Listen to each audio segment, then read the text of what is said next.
Buenos nachos, muchachos, and welcome to that blasphemy we like to call the Semipro Saturday Show, brought to you by our friends at Realty Mart USA. Check them out at realtymart-usa.com. One of the best in the business in the four-state region. They do everything from residential, commercial, land, agricultural, industrial. They'll do it all. And they'll work hard for you. They've helped sell my house and bought my house. They'll do the same for you guys, even in this tumultuous market. It's been tumultuous for the past few years in different various degrees, but they're still around. They're going to be around for a long time. Trust them now. So let's talk a little bit about last year, coming into this year, and the build-up to the opening day. So last year, we got to see the merger of two leagues, the CMFL and the Four-State Football League. They combined last year to create several teams. I believe it was 17, maybe 18 teams last year. Now, it was really a great season for the Four-State because, as you can see, we're going to bring up the graphic now. This was the playoff bracket leading to the championship game, and it was dominated by a lot of Four-State football teams. Now, there was a lot of chatter between Tulsa and Joplin. This was a great rivalry to come back to, and they met each other 3 times last year. The last time in the championship game, Joplin finally overcame the Tulsa curse and was able to win the championship game, and we're going to roll the beautiful footage here for the Crusaders, their first victory in a championship game since 2016. A long time to have a drought, but they figured it out and were able to get that championship game. And here is a couple more pictures from that whole game, and boy, that was a lot of fun. So this year, it's going to be a little bit different, just a little bit. There's been a lot of fun things that have happened in the offseason, and let's get right into it. So who are the 16 teams that are comprised in the CMFL this year? As you can see, it's 7 and 9, which gives you the total of 16. There's a reason for this. Now, we had a total of 18 teams coming into the season. However, one dropped off early. Another one dropped off last week. That team was the First City Cavalry. High expectations from this team. Little did we know they had extremely low numbers and have decided to go into a different league to be able to compete this year. I think they're going 8-man. So it's a little unbalanced this year, and we'll have to figure out how everything is going to match up when it comes to playoffs because, well, it's really unbalanced. We're going to contact the league and try to get some more information to find out, is there going to be a change or are there going to be concessions that are going to be involved in this when it comes down the road? What's going to happen with that vacated area with the First City Cavalry? Will it be a forfeit win? Will it be just a bye? They got to figure these numbers out, and once they figure it out and we know, we'll let you know. So as you can see, there's some great football here. Now, the Gateway and the Great Plains, as you can see, the Great Plains, I think, in my opinion, are stacked with great talented football. Not to take away anything from the Gateway, because the Gateway has got large numbers for sure. However, we're going to bring up some rankings to kind of show you a little bit more in depth of what we're thinking here. Number 1, coming in as Joplin Crusaders, last year's champs. They're reloading right now. They've got some even better talent. Look out for their quarterback. This guy is dynamic coming in from Iowa State. Cat's out of the bag. You guys are going to have to check it out yourself. Number 2, I took a lot of flack for this one. Now, I'm not making these rankings up myself. There is an independent council of 7 of us that are media folk that are not directly correlated with any team in the league that are comprised of these rankings. Number 2, coming in, Oklahoma City Bears. They have reloaded, restocked. They stole, I mean, straight up jacked the Tulsa Gators last year. And coming into this one, they took some of their best talent, were able to bring them over, and reloaded also from some outside guys. This is going to be a team to watch out for. Number 3, the Missouri Cyclones. The Cyclones last year were a very hard team to beat against, and to win against, I should say, but they came up short in the playoffs. Now, I can tell you that Twan Galladay is not going to sit down easy. He's going to reload, which he already has. He's going to install some new stuff. He's been a little bit quiet on that other side, so I think that's how he operates. We're going to watch, actually, we're going to see the reactions on the field this year. Look out for those guys. Number 4, the Tulsa Gators. Even though they got really strip mined from a lot of talent, they were able to really plug and play with some new talent. So we kept them at number 4 for right now. As we round out number 5 all the way through number 10, we can exchange maybe 1 or 2 teams in there. Now we put the Columbia Vipers in there as well, in place of the First City Cavalry. We see the Swarm are in there too. Now we've seen a lot of movement from the Swarm coming in this year. They were able to get some good players in there. Now you might be able to switch them out with 1 or 2 teams. We'll have to see. Prove me wrong in this one now. This is only preseason. Once we get into week 2 and 3, I'll be able to get a little bit more accurate, and all of us will be able to get a little bit more accurate with these rankings. Now, it is semi-pro, so bear with us. We've seen a few preseason games, but it's hard to gauge in semi-pro because you just never know at different leagues and different levels. That sounds like a good team that they might have beat, but that team might not be the same team as last year. So bear with us, we'll get there. As we see the rest of the rankings here, we're going to talk a little bit more when we come right back about this week's game on opening day. Semi-Pro Saturday is brought to you in part by 950 Ways Graphics, professional graphics for players, coaches, and teams. Trust the pros at 950 Ways Graphics and look them up on Facebook at 950 Ways Graphics. Since 1941, the Dickey's family has been smoking the very best quality meats, low and slow, for 14 hours every day. It's how Mr. Dickey did it, and it's how we still do it in every Dickey's restaurant across America. Lunchtime, dinner time, anytime. Eat in, pick up, or heck, we'll even deliver to you. There is no shortcut to what we do. Come in and see us or visit Dickeys.com. Legit Texas barbecue.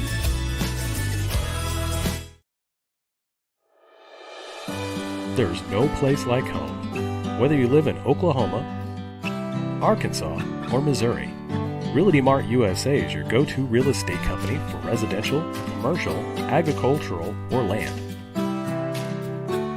We believe in strong connected communities and sponsor local events. Realty Mart USA, supporting our communities, supporting our future.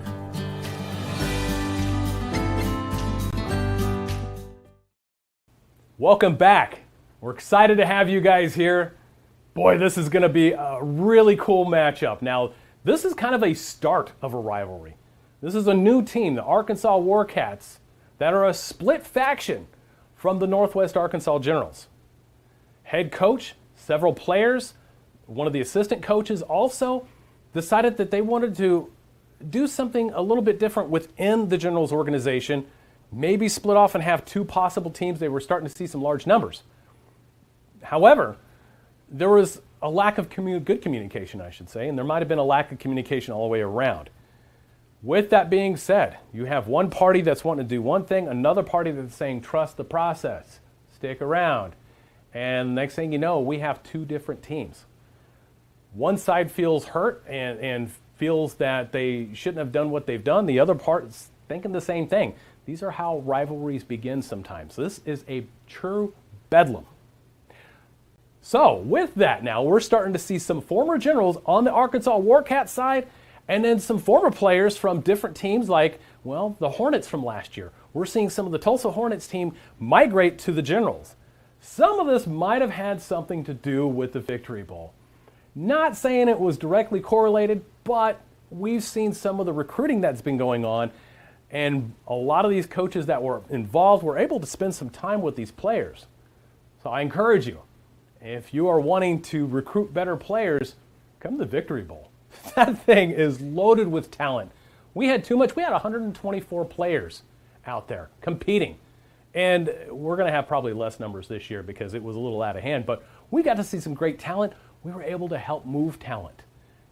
I mean, they were playing arena now in different leagues. I mean, IFL, the NAL, and a few others too. It was a great time. I highly encourage getting involved with that one for great causes as well. We'll get that later into the season. But for this game, let's just go right into the prediction right now. Brand new team faces an old team. This is going to be a heated battle, especially in the first quarter. But at the end of the day, I predict a 21-point favorite for the Northwest Arkansas Generals. I think it's not hard to say they have got some great talent that they've been able to recruit in. They're still a gelled team. I think they're going to really pull it off, and that's it. So we're going to get right back into weather, and we'll see you right back here. Well, good day, sports fans. I'm Joshua Weisel here in the Storm Studios taking a look at your game day forecast. And the game that we're highlighting today is the Arkansas Warcats versus the Northwest Arkansas Generals. So let's take a look at the forecast for today. And as you can see, there's going to be a chance for isolated showers and storms in the afternoon. There's a chance for showers and storms in the morning as well, but in the afternoon and evening, can't rule out maybe an isolated shower or storm, but we're not expecting really any sort of major impacts, if you will, as we will start to see a little bit better conditions into the afternoon and evening. By kickoff, it's going to be around 60, and then by game end, it'll be in the mid-50s. So keep in mind, it's going to be beautiful for the majority of the game, but once we get past sunset, it's going to be chilly for some, as we are going to be, dipping into the 50s with that forecast as we progress into the evening. So let's move on, and I will show you the game day condition index. And like we said, it's going to be close to perfect for the majority of the game, except for the chance for maybe an isolated shower or storm or two. So just keep an eye on the radar. Otherwise, it will be pretty much near perfect. And again, some might be chilly with those temperatures lowering into the 50s as we get later into the evening. Finally, here's a look at my 3-day forecast for the weekend into early next week. Like we said, isolated chance for maybe a couple showers or storms, but nothing too major for today. Isolated pop-up shower or two possible tomorrow in Northwest Arkansas. And then we start off the week on Monday with highs around 69. Beautiful start to the week. Hope you have a great day, and good luck to both of the teams. Hope you have a fantastic game night for both teams and the fans. Like we said, make sure that you're just keeping in mind there could be an isolated pop-up shower or storm or two. Not expecting any sort of major impacts, and make sure that you are prepared for game time with the potential that it could be chillier into the evening once we get past sunset. Otherwise, hope you have a great day. Good luck to both teams, and thank you for watching. Well, that's our show, folks. Thanks for sticking around. Looking forward to seeing you guys at halftime. Take it on down to the field.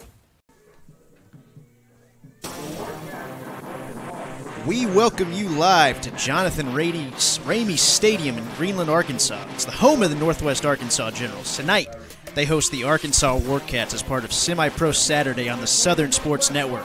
I'm Heath Anderson alongside Carter Randolph. Now, Carter, let's start with these Northwest Arkansas Generals. Marcus London, he's got a good team this year. What are you thinking heading into the season? Yes, he does, and the first thing I got to say is Marcus London has been around this game for a long time, so the Northwest Arkansas Generals, they have a good guy at the helm, and from what he was telling me, he just loves the culture and the type of brotherhood these guys have when they came together to form this team. And the cool thing about this is the Warcats have a lot of old Northwest Arkansas Generals, so this is a form of a rivalry game here in Week 1, and Heath, it is the Backyard Bowl, so we are looking for a good wrap-up, but yeah, it is going to be a good game. Look for Quay Thomas to have a big start here for the Generals, looking as he is their quarterback, dual threat. Right on.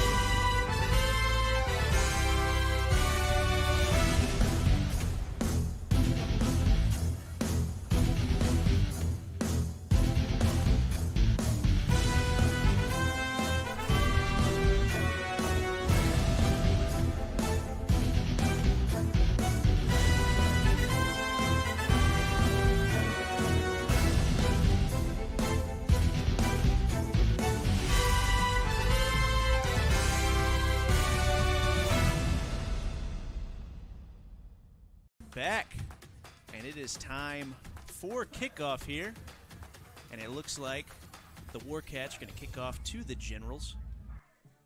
Everybody's getting in order. Now we've got NFL rules tonight, Carter, but we have high school refs, so I'm expecting the best. Exactly, to come out of should that. be a good one. Should have the best looking out after this one, as we see Marcus London already barking out orders to his players, wanting them to get going from the get-go here.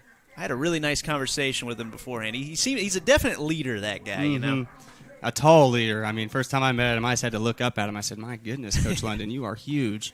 We don't have his exact height, but I'm going to say 6'9". I would say 6'8", 6'9", no doubt. He's a big boy, and he has his guys ready to go as we have kickoff about to get underway here in Greenland, Arkansas, here at Greenland High School. And it looks like it's going to be number 4, Ty Ramsey. Looks like he's going to kick off for the Warcats. Cool uniforms for both teams. Got the red for the Generals and the black and blue for the Warcats. And he, like I was saying before we went to break, a couple of guys left the Generals after this last season to go play for the Warcats. I guess they thought they had something a little bit better going over there, which is kind of hard to say when you got a guy like Coach London leading the helm for the Generals. But this game has all the makings of being a barn burner from start to finish, Heath. So get ready for fireworks, my man. It's going to be absolutely fun. And so we're still waiting a little bit. It seems like these teams they're ready to go. Definitely licking their chops. And I didn't think it was that windy, already having to hold the ball down, but I guess the wind is picking up. I know the temperature is dropping because last time I was outside it was a little bit nippy, that's for sure. Definitely getting chilly today. And in northwest Arkansas, it can get windy pretty fast. Weird weather here in Arkansas. Oh, yeah. I'm from the Oklahoma Plains, so definitely know a little bit about the wind. It'll hit you from out of nowhere. It's a short kick, and we have a whistle already. And it looks like the Warcats might have got off to a little bit of an early start here. Might have to re-kick that one. And we're gonna re-kick it to start this season off. The Zebras already coming together to have one talk, and we haven't even had one offensive or defensive play yet.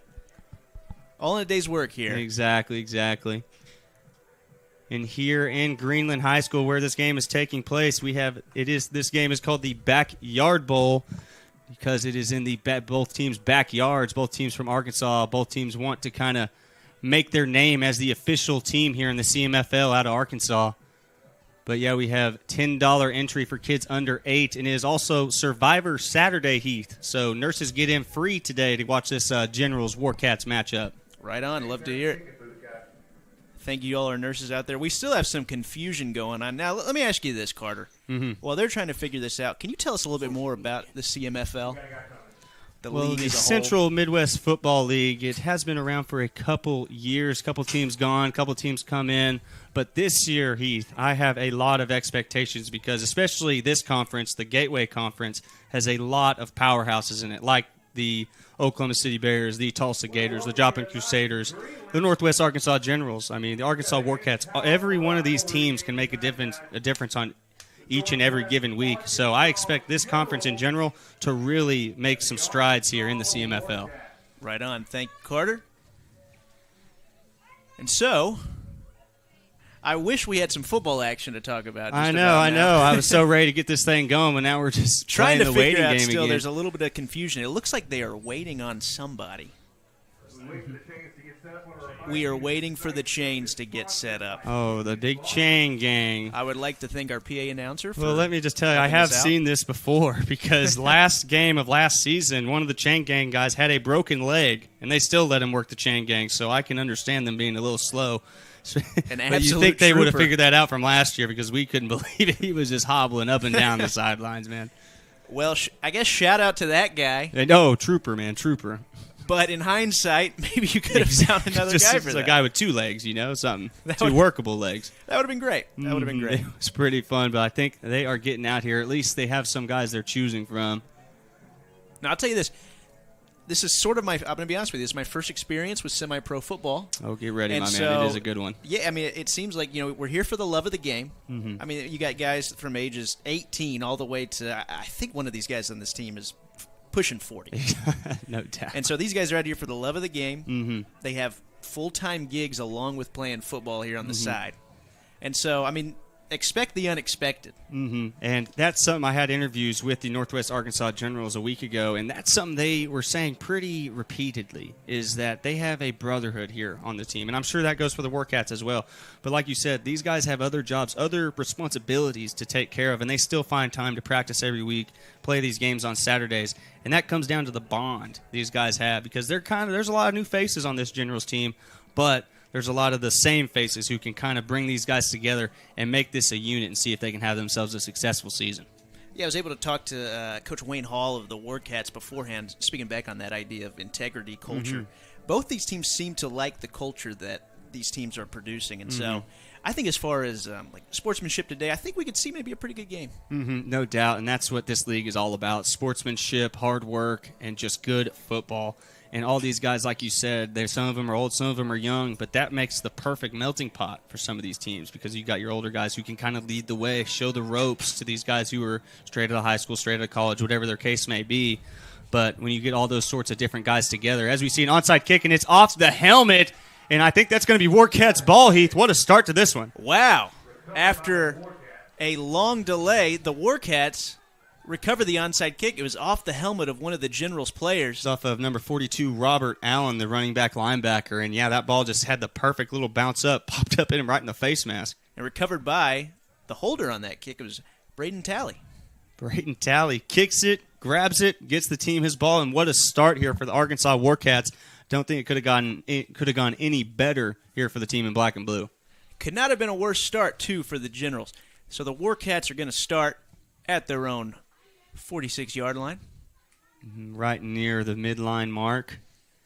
And number 1, we have Smitty Wright under center here for the Warcats. And look for a little bit of dual threat from this guy. He can throw it, but he also has some wheels under him. It's Smitty Wright, and then you got Nick Harris in the backfield, and it's a pitch to Nick Harris. He goes to the left side, and he gets about 4, maybe 5 yards. Good run. A lot of contact on that play. That's a good way to start. You can tell that hit was getting built up all preseason. He's been waiting probably the past couple weeks to lay down the wood on someone like that. Good start to this one on both sides. So 2nd and 6, right at midfield for the Warcats. Going to come at you with multiple offenses. You know, they got varied personnel groups, and so we're going to see a little bit of everything here with the Warcats. Yep. With the Warcats, they like to run kind of a multiple set offense, have a couple different looks they like to throw at you, definitely mix in a little bit of everything. And for the Generals, they're going to see a lot of spread with single back. As that ball's on the ground, Heath. And we have another potential change of hands, and it is the Generals' ball. I was about to say, from those reactions, that looks like a General recovery, and it is. And the Generals, after 2 plays after the onside kick, get the ball back at the 50. And we just had a little bit of trouble on that handoff, and the Generals come up with it. And I know I said this was going to be a barn burner from the get-go, but this is something we did expect. I mean, first game of the season, there are going to be a couple hiccups. So look for both of these teams to try and find their balance and trying to get their rhythm underneath them. Yeah, I was able to talk a little bit with the coaching staff of the Generals beforehand. They're like, it takes a while. This game is sort of not a practice game because they're trying to win, obviously, but looking to see what they are today. Got to figure out what kind of your team likes to work with. You know, you have some plays that you think are going well in practice, but then you put it out in a real game, and you get -4, -3 yards every time. So you just kind of got to figure your purpose, and that just looked a little funky right there. I think that's going to be a false start. Yep, and it is going to be a false start. So we see our first piece of laundry today. Hopefully the referees limit those as much as possible. I mean, if you see some oblivious, you got to call it, but definitely like to see a less stopped and less ruled or foul-driven game.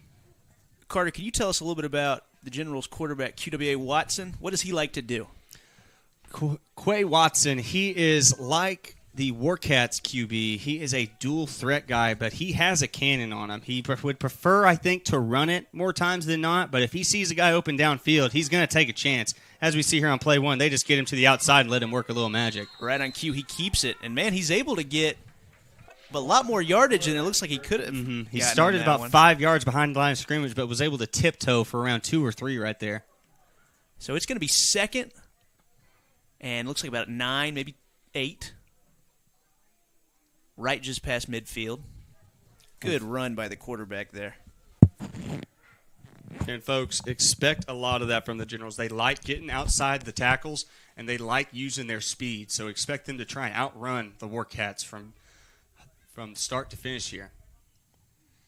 Watson in the shotgun. A little bit of a high snap.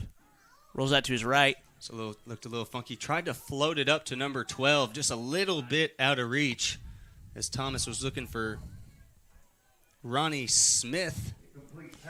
And it's incomplete pass, but there's a flag on the play. Scratch that. That was Rico Howard, number 13, actually. And Rico, he's a new guy here on this Generals team. He came over from the Joplin Crusaders, last year's CMFL championship winner. Shout out to the Joplin Crusaders. They are a good team and brought a lot of good guys back and also brought a lot of good new faces in. So look for the Joplin Crusaders to make another push this season for a CMFL championship. And Rico Howard, I think he was the second or third leading receiver on that Crusader team, so definitely a big pickup here for the Generals in their receiving corps room. And we got holding on the Generals on that second down play, so they're going to move back 10 yards. And that is a drive killer. Heath had something good going, was inching their way, but now that's going to push them back to make it, what, 2nd and 17? Pretty close. Second and not manageable. Not Let's just manageable. say that. Second and very long, no doubt. And now So, yeah, that changes your offensive scheme here. They are a spread team, like to throw the ball, but they really are hoping to establish that run game. Yeah, definitely like that deuce set. 2 receivers left, 2 receivers right. Oh, and there's another bad snap. Really high snap. Watson's able to recover it. He's slipping around. He's way back, almost to the end zone. And it looks like, did they tackle him? Okay, they're going to call him down. He fumbled it as he was falling, and they are going to call him down right around the 5-yard line. This is, I mean, you just lost about 30 yards on that play. That went from bad to worse there for Quay. But we also see a piece of laundry out there on the far side, 30. So we're going to have to wait and see what that's all about. But to me, it looked like Quay was down, which, honestly, for the Generals, you hope the flag comes out and sticks because, like you said, it was about a 30-yard loss. So, yeah, that was just a wild play all around. Laundry on the field, like you're saying. And I was going to say that was the perfect opportunity to kind of get Quay's arm underneath him, maybe get him to complete the throw, get some confidence behind him. But the center needs to get those snaps a little lower because that was about 5 feet above his head on that one. And that's going to pin him on, what, the 6th, Heath? It's going to pin him on the 6. And so they are going to down Quay right at that spot. And, I mean, it's you just got to run a play here on 3rd down. What is your 3rd and 50? What is your 3rd and 50 play, Carter? Still got to try and get it in your best player's hands. There's not too many options, but I'm going to the more open side of the field and just getting Quay Thompson a blocker, seeing if he can make a couple moves. Another high snap. They hand it off to the running back. He gets hit. There's another flag on the play. We got a lot of laundry so far in this game. We're not even 2 minutes in.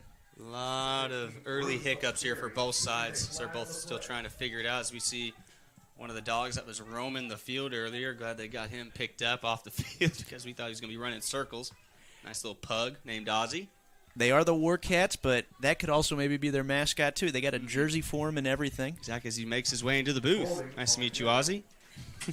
We have a dog with us in the booth. And now it's 4th down and very long. The chain gang is also a little rusty. Still has it on 2nd down. Took me a second there.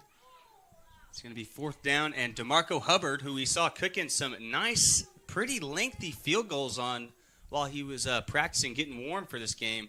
Saw him kind of hovering around the 30-35 and was kicking a pretty good distance. And, Carter, there's another flag. No, that is number 5 or 6 here, and we are not even past the 13-minute mark. I think they're the legal substitution. Okay, that's what it is. And it looks like it is the punter there, Hubbard. He's as confused as anybody out there. Like, man, I'm kicking it. I'm the guy who's supposed to be out here. What do you mean? And so they move back just a little bit closer to the end zone. And since we kind of got the spotlight on DeMarco Hubbard, I'd love to kind of give you a little player spotlight on him. He is kind of the heart and soul, if I may say, of this Generals team. He's been around the game a long time, played some arena football about 3-4 years ago, and he's been with the Generals here for the past 2.5, came in mid-season 2 seasons ago. So he knows his team, knows Coach London, and he expects great things from this Northwest Arkansas General team here in 2024. So the refs are talking it out here.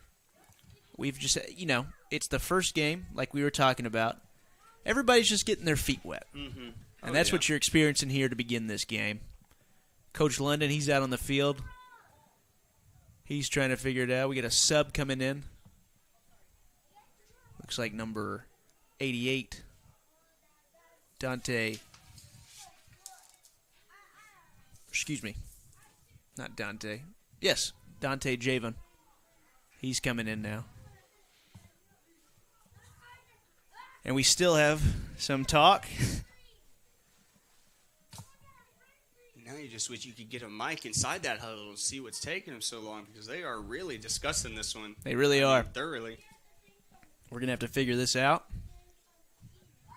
And by we, I mean the refs, Exactly, and then us. we specifically are going to try to put together the pieces. Exactly, pick it up as we go. But it looks like they're figuring it out now, and the Warcats are primed to have good field possession to start their next drive. Exactly, looking like they're going to get it inside the opponent's 50, which they had good field position on their first opening drive, but that fumble just made everything come crashing down. It's a short punt. Hubbard gets a friendly nice kicker's bounce, bounce. They're going to pick it up and try and make a couple moves. That's number 8, And and it's he another drops the ball. fumble. And that looks like a general recovery again. And the Generals have the ball. Wow. Oh, my goodness. I thought number 8, the Warcat with the fumble is Red Cohen, number 8, the DB wide receiver. And he was making a couple shifty moves, and then the ball just seemed to drop right out of his hands. You cannot ask for a better ending to that drive for the Generals to get the ball right back.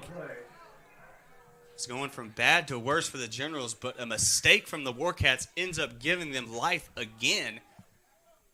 After all these mistakes, the Generals could end up coming on top here before the end of the first quarter. So the Warcats already have 2 turnovers, 2 fumbles specifically to start this game. And let's see if the Generals are going to be able to capitalize. And let me tell you, Carter, we have another flag. It's in the corner over by the end zone. Oh, my goodness. I didn't even see that. And you can see Coach London inching his way out there. I think he's already about ready to explode. Well, he's saying to decline it, so it must be on the Warcats here, which means Generals have no problem. Yeah, he's good. Never mind. They're going to Coach keep the Lewis ball. let me tell you, everybody, Coach London is not a guy you want on your bad side. His reach has got to be 85 inches. I mean, he is huge. They're going to decline that. Yeah, got to. So I'm pretty sure that means they would have had to have re-kicked. So the Generals get a first down at their own 41-yard line. Really just got, about a 35-yard bonus on that punt there? Exactly. Warcats returner number 8, Red Cohen, picked it up on around the 50, managed to wiggle his way for around 5 or 10 yards, then ends up dropping it on the 40, giving it back to the Generals. And like I was saying earlier, the Generals like to work it outside, and I think we're definitely going to see more of that because the Warcats D tackle number 71 is a force. And another bad snap. And Watson just got to throw it away. He gets flushed out of the pocket. And that's a smart move by him to throw that away, keep it second and manageable at 10. If I'm Quay Watson, I'm going to go talk to my center right now, give him a smack on the butt and say, hey, let's forget about those. Let's figure it out right now, huh? Just trying to make it. I mean, you know what we've done wrong. Let's try and fix it here. There you go. Yeah. You know, he's had a few high snaps, now a low snap.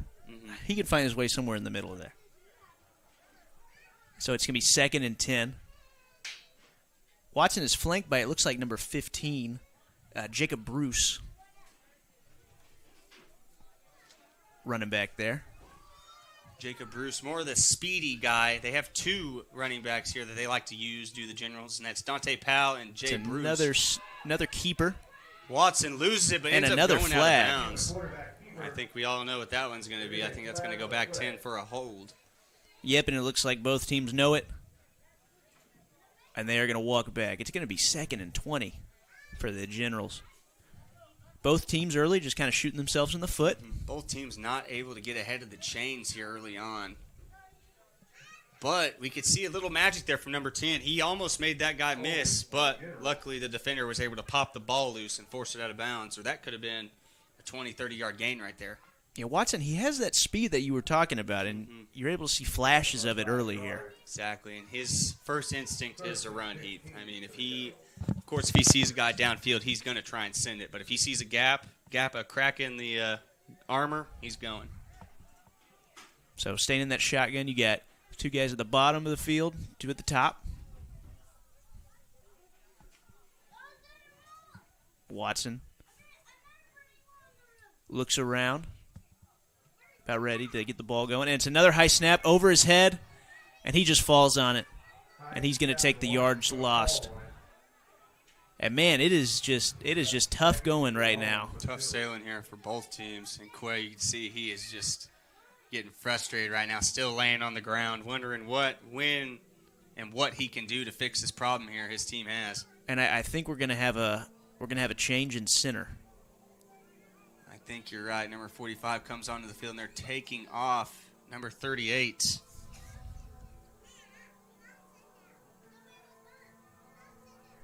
Scratch that, number 98. Ray Amos, the O-line, D-lineman. And Ray, talking to him in the interviews last week, he was a really happy-go-lucky guy. So I don't expect him to really be held down by this, be kind of emotionally down, because he's more of a bounce-back guy. He's always looking forward. So expect Ray Amos to make some plays later on in this game. That was a good snap there. Handoff immediately stuffed. The new guy comes in, puts it right in his numbers. Bruce had nowhere to go on that one. Good tackle. Looks like number 94 for the Warcats. That is Josh Nichols on that tackle. And the guy to really look out for here on this Warcats defense is number 15, Jonathan Bowen. He is kind of the leader there in the middle of that Warcat defense. Middle linebacker, big, strong guy, around 6'2", 215. He can make a difference. And he's a guy who is not afraid to lower the shoulder and hit somebody. So definitely look for some big plays there from number 15. So it's going to be third and very long. Third and very long. Sometimes you try to do math, and there's another flag on the play. I think that is a timeout, Generals. Flag has been picked up. Never mind. And yes, looks like flag? you're going to call a timeout. I'll tell you, these refs are busy so far. Making their presence known early. A lot of talk between them. A lot of huddles so far. So we are just about to get under the 11-minute mark. It's been definitely a slow start to this game. You can tell they're starting to pick it up on both sides. Yes, we got. Yeah, I mean we're still talking right here. I guess. Was it a timeout or was it a flag? I am a little confused right now. I saw the referee putting both hands over his head and then pointing to the general side, so I'm going to assume there was a timeout called. That works for me. Coach London probably saw something in his lineman that was about to get called and just said, let's just take this time out, talk it over, maybe inspire these boys to get their head in the game. It's a good call. I wonder if it's hard for teams to kind of pump themselves up in times like this where there's a lot of stoppage in play and a lot of just hanging around. I would say yes, but in this league, it's all about the love of the game. Every one of these guys wants to play every day, so I don't think that's a problem, Heath. I think every one of these guys is just licking their chops, ready to lower their shoulder and just lay the wood on someone. Pretty short punt by the Generals. It gets just past that original line of scrimmage. And so they got 2 fumble recoveries so far and have not been able to do anything on that. Cale Williams for the Generals, and number 9, Devin Holloway, chirping it up a little bit after that ball rolled out of bounds. Saw those two kind of looking each other up and down, seeing what they're both all about. Just trying to fire their teams up so far. Wright's coming back at it, quarterback. Followed by, it looks like number 20. And a guy that we want to... Smith. Smith's definitely a good player. And a guy that we want to look out for here on this Northwest Arkansas Generals defense is number 2, Radarian Cobbs. He is just a freak of nature. You're going to see him kind of on that short side, outside linebacker position. As we see a breakaway here from the Warcats, that's going to be a 30, 35-yard gain there. And Rayshon Gates takes it out to the left side, and he goes for a huge gain. That's the biggest play of the game so far, and that'll get the Warcats going. I think that might get this game kick-started. First big play of the game, and what a way to start it. I mean, once he got to the outside past the tackle, he was gone, off to the races. And so it's going to be first down, first play in the red zone for the Warcats at the 15. That was on number 0, Cale Williams' side, the defensive back, and he was talking about how he likes to come downhill and tackle, and that time he just got pinched outside, and the gap was right there. We got another flag on the play. Somebody jumped early. And Wayne Hall, number 26, was able to take advantage of it for about a 35-yard gain. And so they're going to call false start on the Warcats. Somebody flinched up there at the line of scrimmage, and so they're going to walk back 5 yards. So it's going to be 1st and 15 out the 20. Scratch that name from earlier. That was actually number 29, Rayshawn Gates, with the nice 30-yard run. So Ramsey hands it off to Gates. So we're going Trying to find something. Again. Gets a nice block, but maybe gets back to the line of scrimmage. He gets pushed out right at about the 20-yard line again, so no gain on the play. And so it's going to be 2nd and 15. 2nd and manageable. We'll see if they stick to the run game here or try and maybe open one through the sky, see if they can find someone. We have yet to see Smitty Wright throw the ball, so I'm interested to see how his wing looks. And maybe this will be the opportunity here. Wright goes back to pass, and he does pass it. And Almost good play. Good stop by the Generals cornerback there to break that up. Pretty good pass there by Wright. Need a little bit more juice on it, I think. A little bit underthrown, but not the worst thing I've ever seen. I mean, he gave his guy a chance to go up there and get it. It was almost picked off, but almost mossed at the same time. So, yeah, we can live with that. But, yeah, good play by the Generals defense. And so it's going to be 3rd and 15 now. And that's when coaches tell you on those long fade routes, you want to aim for that back pylon. Because best scenario is your guy's going to go up right over there and just kind of work his way to the corner and go up and get it. And this is NFL rules, but you do need 2 feet. You do need 2 feet in bounds when you make the catch. So Wright takes in the shotgun. He's looking around. He's got nowhere to go. And he's stuffed by 2 Generals players. Number 45 and number 55 with the stops. Number 45 is Alex Alberti, along with John Childress, both of them making a big play here on a big 3rd down. And so now it is 4th and long. And at this point, you probably cannot kick a field goal. Unless you got DeMarco Hubbard, I think they're going for this. And so, yeah, they're going to figure out what they're doing here. It looks like they are going to go for it. We have not seen Dante Jovin's leg from that distance, but it looks like he just doesn't have enough power to get there, so they are going to go for this. Going to do a split back set. Got 2 receivers out to the left, 1 on the bottom right. Wright gets the ball, and it's a short little pass. It's going to see if their guy can make a move. That's number 40 with the catch, Hunter Hargris. And he does not get much on that play, and the Generals are going to take over. And so, after a long run there by Gates, the running back for the Wildcats, Generals are able. We're going to take a quick break. We're going to be right back. It's 0-0. We'll be right back with more action.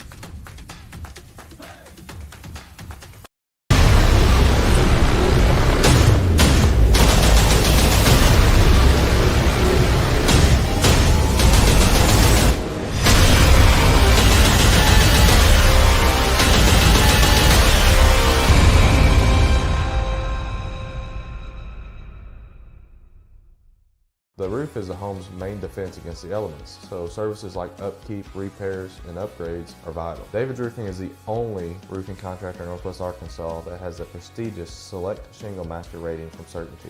With David's Roofing, your roof is in good hands. And we're back. The Northwest Arkansas Generals with their 1st and 10 play, and it is nearly intercepted. A bad pass by Quay Watson there. And number 26, the defender for the Warcats, basically ran the route for the Generals, as he was basically the slant in front of the slant Thomas was trying to find and almost came up with it. But luckily Thompson underthrew it, and it almost bounced right into his hands. Went right off his numbers. Probably a reason he's playing defense.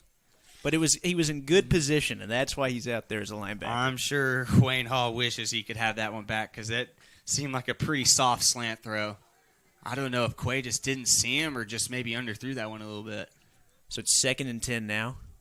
Quay back in that shotgun. Takes a pass. Fakes the handoff. Read option. Sees the hole in the middle. Nice spin move there. He does make a nice move to get the 1st down.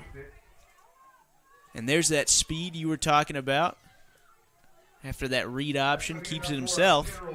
And that's General's 1st down on that play. Spin move there at the end. Thomas is a freak of nature. If he sees any sort of daylight, he's going to try and push his way through. So expect a lot more of that this game. But like I wanted to say after break, the Warcats' last offensive possession may have kick-started them because that was the best we've seen so far in this game. And it looks like the Generals kind of wanted to answer back after seeing something like that because that was the best all-around play I've seen from O-linemen to receivers to Quay Thompson under center. Receiver motion, it's a handoff inside. And the running back for the Generals is not able to get much. Several Warcats on that tackle.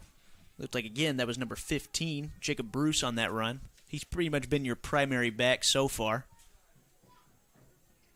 Yeah, Jacob Bruce, definitely the speed here for the Generals' backfield, but definitely look out for Dante Powell. He'll get his name called, and I think we'll see it on about 3rd and 1, 2nd and 1 scenario, maybe a goal line scenario, because he's a force. He is a force to be reckoned with.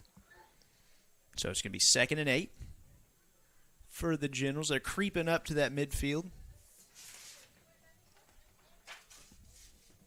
Still going to be lining up in that shotgun. Been running the ball mostly. Have not had a completed pass so far. And it's going to be another read option and a keeper this time. Watson might have made the wrong choice because he gets stuffed right at the line of scrimmage. That was Justin Pounds with the tackle for the Warcat number 2. And as you can see, he is a big boy. Doesn't really look too overpowering, but he's got the size and he's got the strength. 6'3", 215, 225. He definitely holds down that right side, or that left side, I should say, for the Warcats defense. Firing up his guys right now. He feels good after that play. Mm-hmm. And it does look like up front there is a slight size advantage for the Warcats. Just a little bit. That's something we all were kind of noticing there early. It seemed like the Generals just didn't have the bodies that the Warcats do, but we all know the game of football. Sometimes speed is all you need.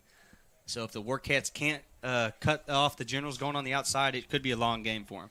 And we're going to take a timeout along with the Generals. We will be right back. It's still 0-0 with 5:50 left in the first quarter.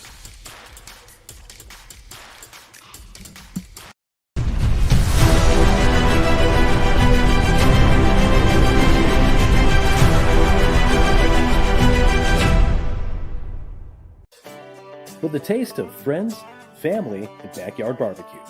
Bentonville Brewing Company. Family owned, family operated, family friendly. Pick up a 6-pack of your favorite IPA, porter, sours, or any one of the delicious flavors Bentonville Brewing has to offer. Or enjoy a cold one on tap at your favorite restaurant. Bentonville Brewing Company. Quality, consistency, assume your natural state. Bentonville Brewing Company, Bentonville, Arkansas.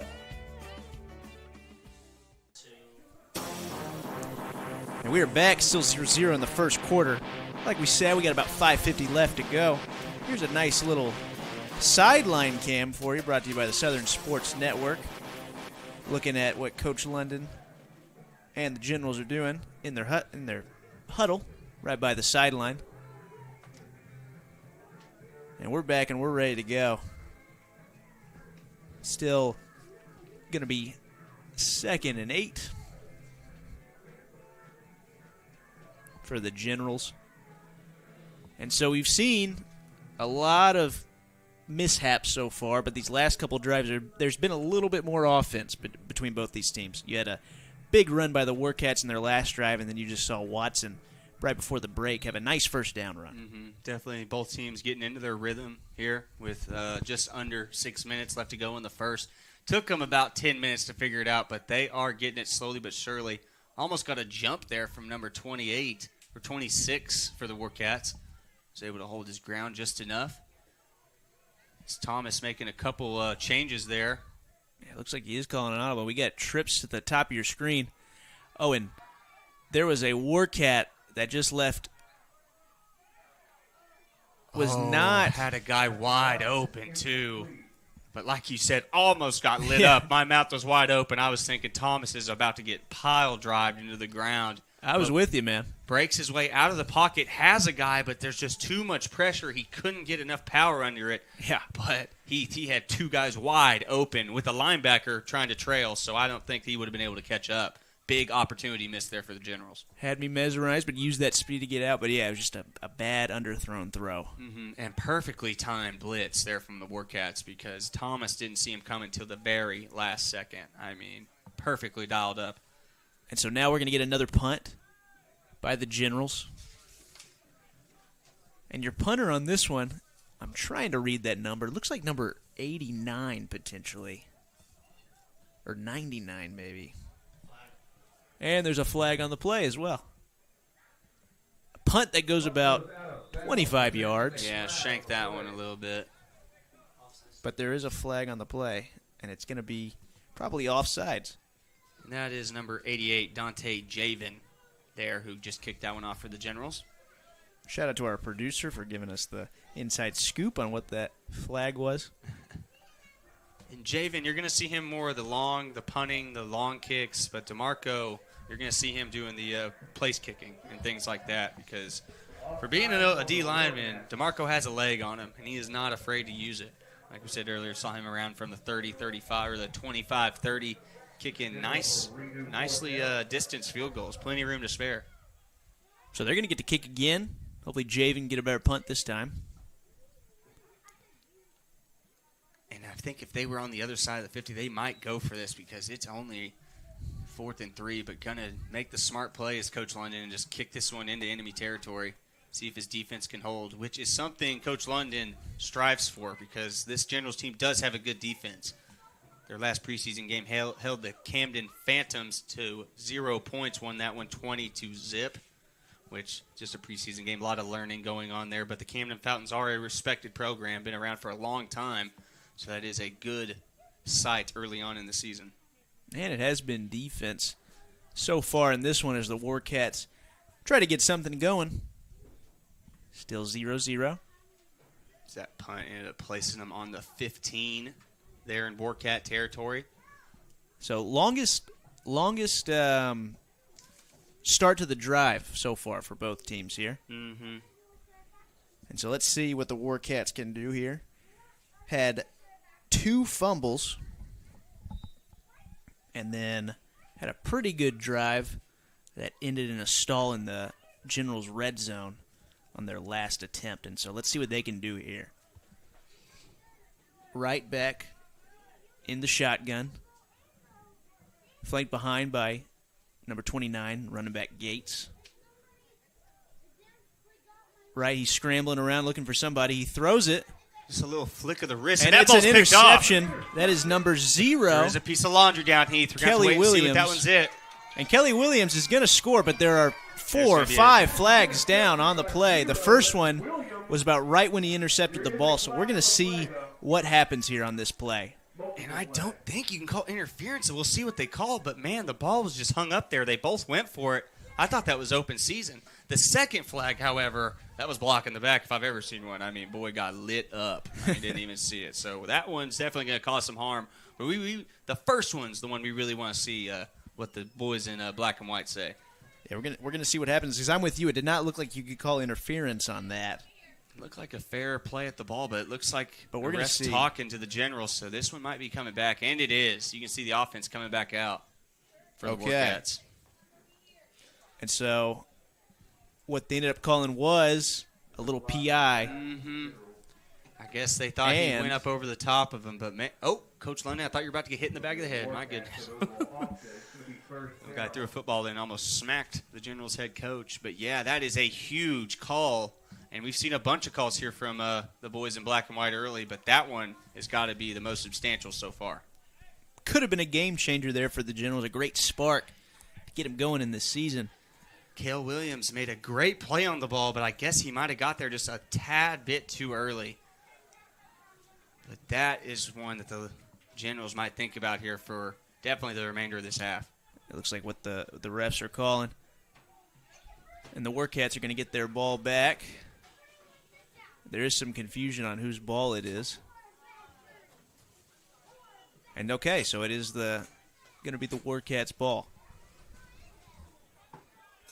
It looks like they are trying to figure out exactly what ball to be using right now. Whether it's a Generals ball or a Warcats ball. It looks like the Warcats finally have their ball. They might be talking about this interference, Heath. They might They just might be be changing discussing it. I would doubt it, but there is a chance here because it's a pretty decently long conversation. It looks like one of the Warcats is making a play. That's right, the quarterback. It is going to be pass interference on the defense. Huge call there for the Generals. Go from a pick six. The Warcats getting the ball back and a couple extra yards behind it. So, yeah, it just took them a while to confirm it, but it is PI, and that's a huge call. Mm-hmm. That pushes them from their own 15, and is going to advance them all the way to around the 40-yard line. Past the 40, on the 41. And, yeah, that negates a pick six for the Generals, and so the Warcats get a really great addition on their drive. And Coach London is being told to get back. We've talked about it before, but he's got energy, Coach London does. Yep, seen a lot of things in this game. Been coaching for a very, very long time. He has been started. The Northwest Arkansas Generals team started after the Northwest Arkansas Battle switched to an 8-man football team, and there wasn't an 11-man team anywhere in Arkansas or in the Northwest Arkansas region. So Coach London took it upon himself to get this Generals team started, and they've just been going ever since. I mean, that was back in 2006, 2007, I believe, and he has just kept the train rolling. And we got everything figured out. Wright takes a snap, keeps it himself. There's another flag on the play. He's able to get about 4 or 5 yards, and he did fumble the ball, but they are going to mark him down. I think this one might be coming back, though, with that flag on the play. I think you're right, and I apologize. That last comment I made, it wasn't 2007. That was the Arkansas Warcats, who have been off and on since 2007, but the Generals actually were created in 2020 after the battle went to 8-man. So still a relatively new team, but definitely a respected team nonetheless. Yeah, made the playoffs, lost to Missouri Cyclones. And, yeah, we've had a lot of laundry so far in this game, like we were talking about. Benefiting both sides. It's not like one team is really just making all the mistakes here. I mean, a big PI there for the Warcats, kind of get them kick-started, just to be basically fall flat on their face after the hold. Yeah, just back and forth on that. So it's going to be 1st and 20 now at the Warcats. It looks like about their 23-yard line. Sometimes from the angle we're at, you can't tell too well. But Wright takes a snap, hands it off inside. Gates tries to get a little bit out of it. He maybe gets a yard on that play. But number 45, Alex Alberti, for the Generals defense, able to wiggle his way over there, only give him a no-yard gain. That they dropped him down back at the line of scrimmage. It's going to be 2nd and 10 here. And that was actually Stidrell Grayson on that run. They made a running back change, and now he gets subbed out. There is a quarterback who is warming up on the sidelines for the Warcats. Ty Ramsey is over there throwing the ball.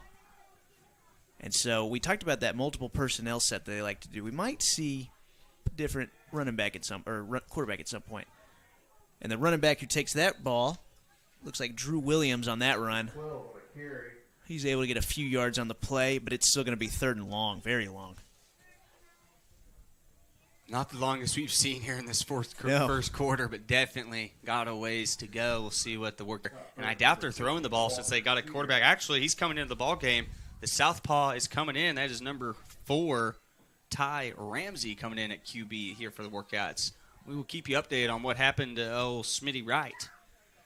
Yeah, just from seeing them in warm-ups and stuff, it looks like Ty Ramsey might be more of your thrower. Mm-hmm. And so expect them. I mean, they got trips down to the bottom of your screen. See what they do here.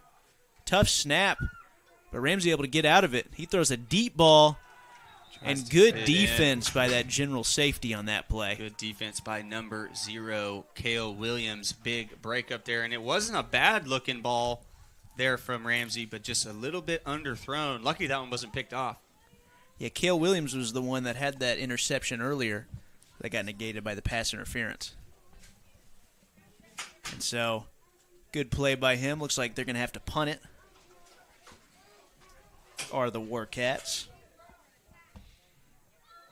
And So they are lining up in that punt formation, and it is going to be Ramsey who looks like he's going to be punting that ball. I will say that is one of the longest possessions I've ever seen that only managed to go around 15 yards. That took a very long time. But a nice punt. My goodness, number 4. So Ramsey, And a QB / great punter, bounce. but and rolls it to the will end end up being a zone. It was touchback. a great bounce, but unlucky. It just kept on going. I mean, that was about an 80-yard punt. My goodness, you can see number 4 head held high after that one. That was about a 50, 60-yard punt. My goodness. Just booted that thing and then got the bounce. And I see another flag on the play down here at the bottom of the field. Hopefully he just dropped that one, didn't actually throw one. And so, I doubt we'll be that lucky. with about 2:36 left to go, Generals are going to get the ball back. They're going to start this drive at their own 20-yard line. Help me out real quick, Carter. NFL rules, touchback at the 20? Touchback at the 20, yes. Right on. Thank you. They have not started making all the crazy adjustments the NFL has just yet, but they are trying. Because I believe they changed it to the 25, right, in the NFL? You might be right. I think so. You might be right.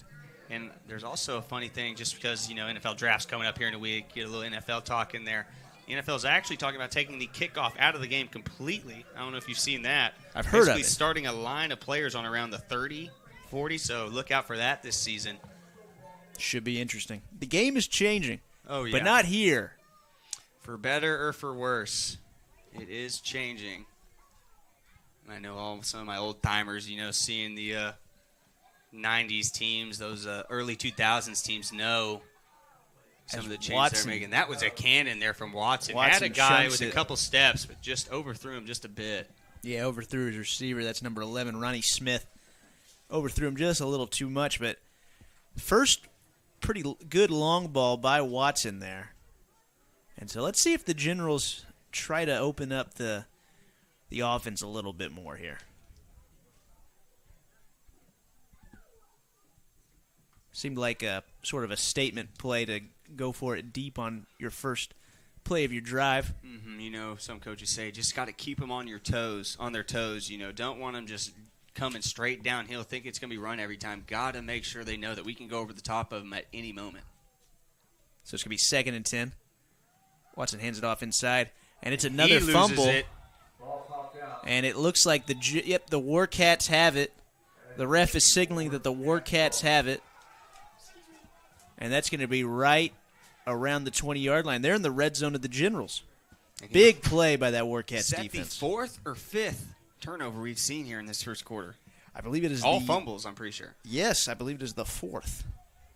What a start to this one, folks. Still 0-0, just about 2 minutes left in this first.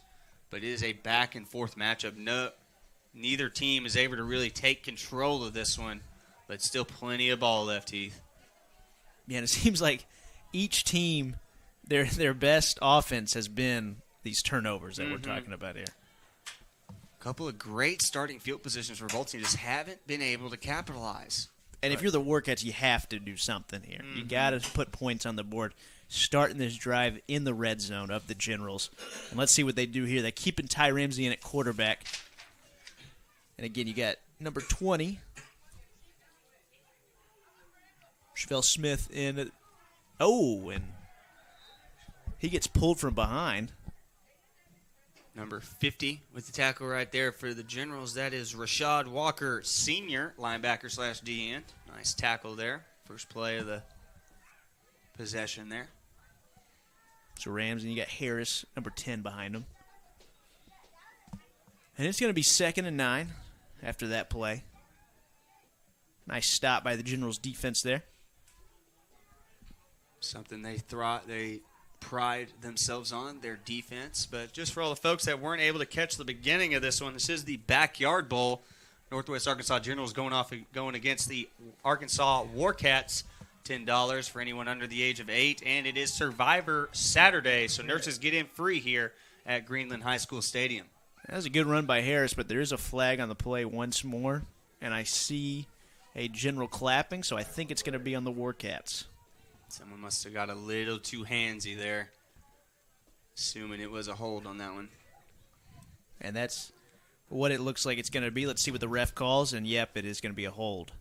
Oh, a block it below the knees is what they're calling. Something you don't see all the time, but something you definitely don't like to see either because, man, your knees, that is a dangerous game you're playing when you start involving knee hits or low blows, which, shoot, I understand me playing safety and an underside safety at that. I mean, those big boys come down running downhill. Shoot, I'm going thigh or lower, man. So I understand. I mean, you definitely don't want to go high on some of these boys.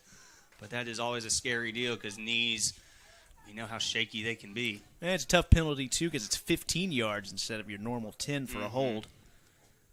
So Ramsey hands it off again to that running back, Harris, who is not able to get really anything on that one. He might even lose half a yard or so on that play. And honestly impressive what he was able to do with that because he basically hit the backside of his lineman immediately as he got the ball and was still able to inch his way back to the line of scrimmage. So good job there on number 10's part for the Warcats. Gates comes in for Harris now for this 3rd and long. And so looks like the Warcats, we'll see what they do on this play, but if they aren't able to convert here, then it's another possession with good field position where they're just not able to get anything going. Just wasted if they can't get something here. And, why did he jump? Ramsey fakes him out. He's able to get some yards on the play. A couple of generals tackle him about the 20-yard line, right back to that original line of scrimmage, pretty close to it. So it's going to be 4th and about 11. Carter, what are you thinking here? If you're the coach of the Warcats, you going for it? Well, what we saw last time is they didn't bring out a kicker, and I'm pretty sure they were a little closer than that. So I think they're going to try and pick up the 11 here, see if they can keep this drive going. But, man, the thing I looked down that last play, Cobbs, usually a sure-handed defender, jumps in the air and just gives the quarterback the lane. Don't expect that too often because Cobbs, that's the big thing that Coach London talked about is his IQ. He knows the game, and he knows what position and where he's supposed to be from any given play. So on 4th down, they are going for it. Look for one of these matchups, Cobbs. And he gets stuffed early. And that is number 2. It's for Darian Cobbs, number 2. We were Darian just Cobbs. talking about him. Jumped in the air on the last play, but this play said, I'm going to plant your butt in the Right ground, on QB. cue. Completely redeemed himself. And so, at the end of the first quarter, it is 0-0 still. The Generals will have the ball after the break, and we will be right back.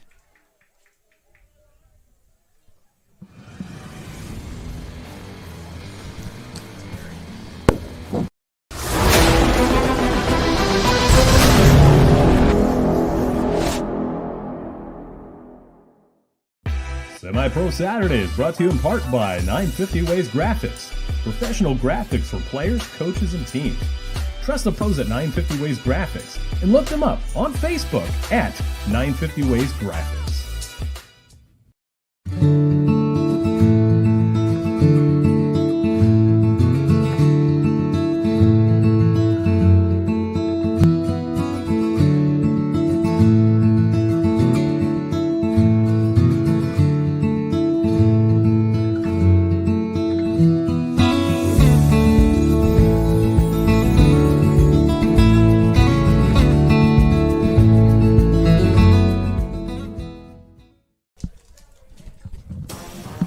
We are back. It is 0-0 still to start the second quarter. And the Generals had a huge stop. And it was number 2 on that stop for Darian Cobbs, who we were talking about. One of the guys to look for on that defense makes a huge sack on 4th down to get the ball back for the Generals. And they're going to start it right around their own 30-yard line. They just have not been able to get anything going on offense so far. Let's see what Watson and them can do on this drive. The fumble bug has just killed the Generals there in that first quarter, but still plenty of football left. So expect the Generals to get their feet under them and start playing some high-quality football here in the second quarter. So on 1st down, shotgun snap to Watson. He's not able to go anywhere. He gets sacked. I knew it. That's going to be the ref kept it down. I thought one of the Warcats might have bounced on the QB a little late there. Was a little bit of a late hit, but not enough to warrant a flag on that one. Nope, the ref ended up keeping it in his pocket, and that's going to be a nice tackle for loss there for the Warcats. Had about 3 D linemen work his way into that one. Team tackle there for the Warcats. And so now you get 2nd and 9. You're going to have trips to the right here.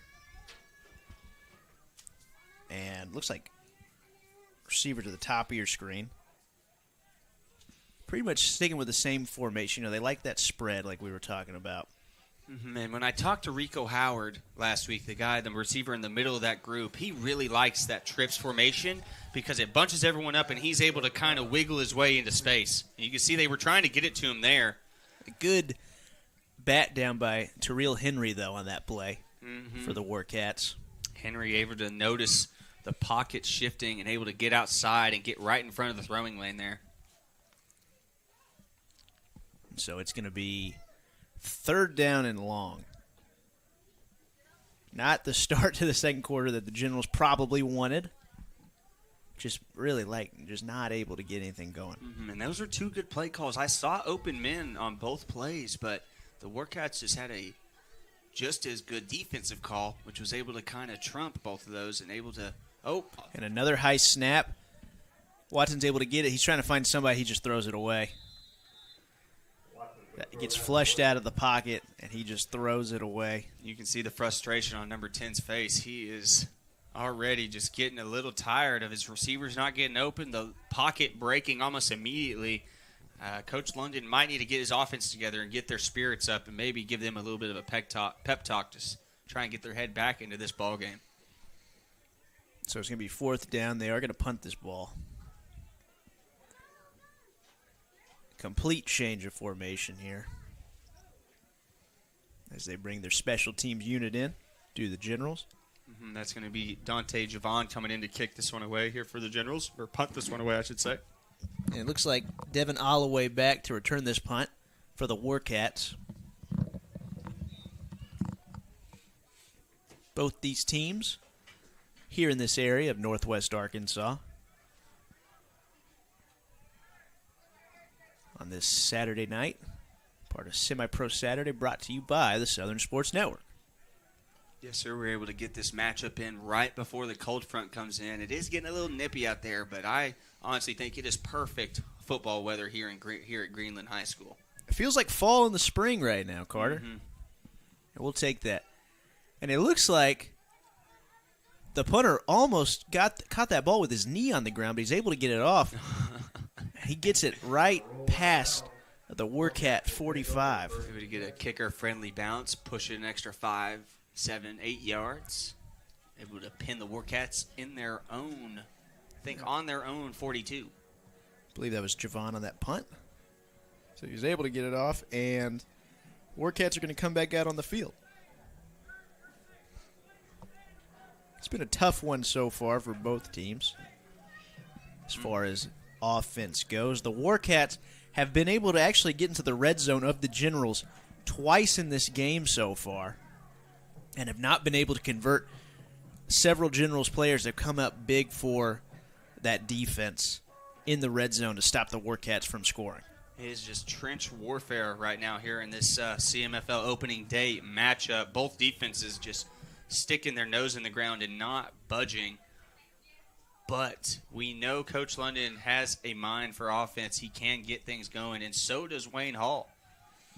And Ramsey with a conversion on that pass to number 5, Jamarcus J-Mo Alvis.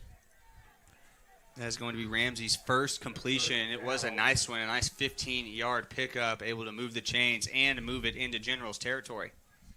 That's what you want if you're a Warcat. Start this drive.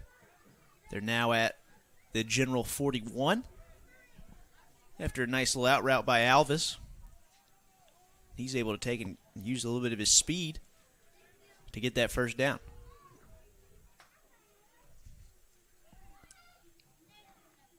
Number 10, Nick Harris in it as he gets the ball. Never mind, that's number 46. And our Colby apologies as well. That's number 4. Oh, that is Ty Ramsey. My bad. There we go. Yeah, but I think Ty Ramsey, at least for the time being, has kind of placed himself in that quarterback position here for this Warcats team. I don't know what happened with Smitty, if they just kind of weren't feeling him with this defensive set they're getting or what. But Ramsey is going to try and take control and take the initiative here for the Warcats. I do see Smitty right at around midfield talking to one of his coaches. Looks like he's ready to go at any time. But this is Ramsey's team right now. He takes the snap, throws a pass. He's got a wide open player, and a good catch there by number 21, Zay Iverson. Down to the 14-yard line. That was a good play right there. Nice little corner route there from number 21. And number 4, Ramsey, able to just kind of float one out there. Didn't he? When he first threw it, I didn't even think it was going to be within 5 yards, but it just kept floating right into the breadbasket there for number 21. Nice pass, nice completion there for the Warcats. And so, now, the third time the Warcats have been in the red zone, and we'll see if they can convert here. They say third time is the charm, and we will see if that's true here for the Warcats offense.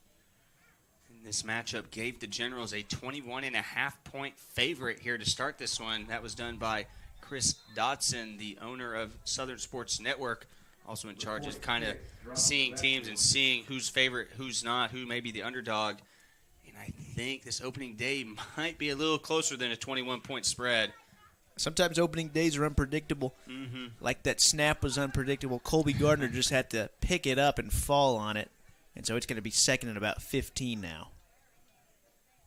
Trouble in the red zone. That's been sort of the Achilles heel so far for the Warcats. This is kind of in no man's land here for the Warcats because we've seen them get almost to this zone twice and not bring out a kicker both times on 4th down.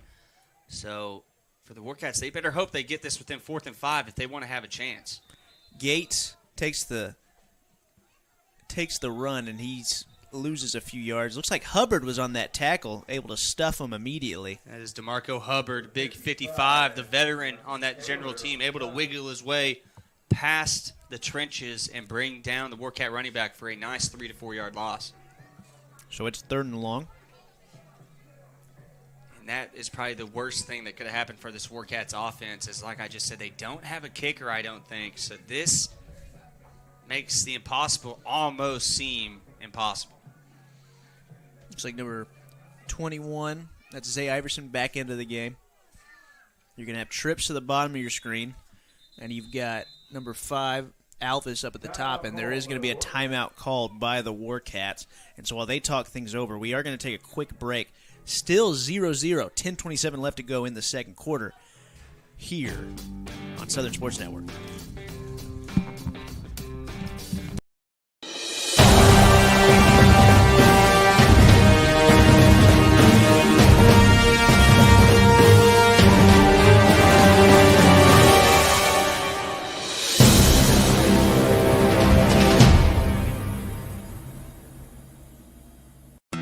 Since 1941, the Dickey's family has been smoking the very best quality meats, low and slow, for 14 hours every day.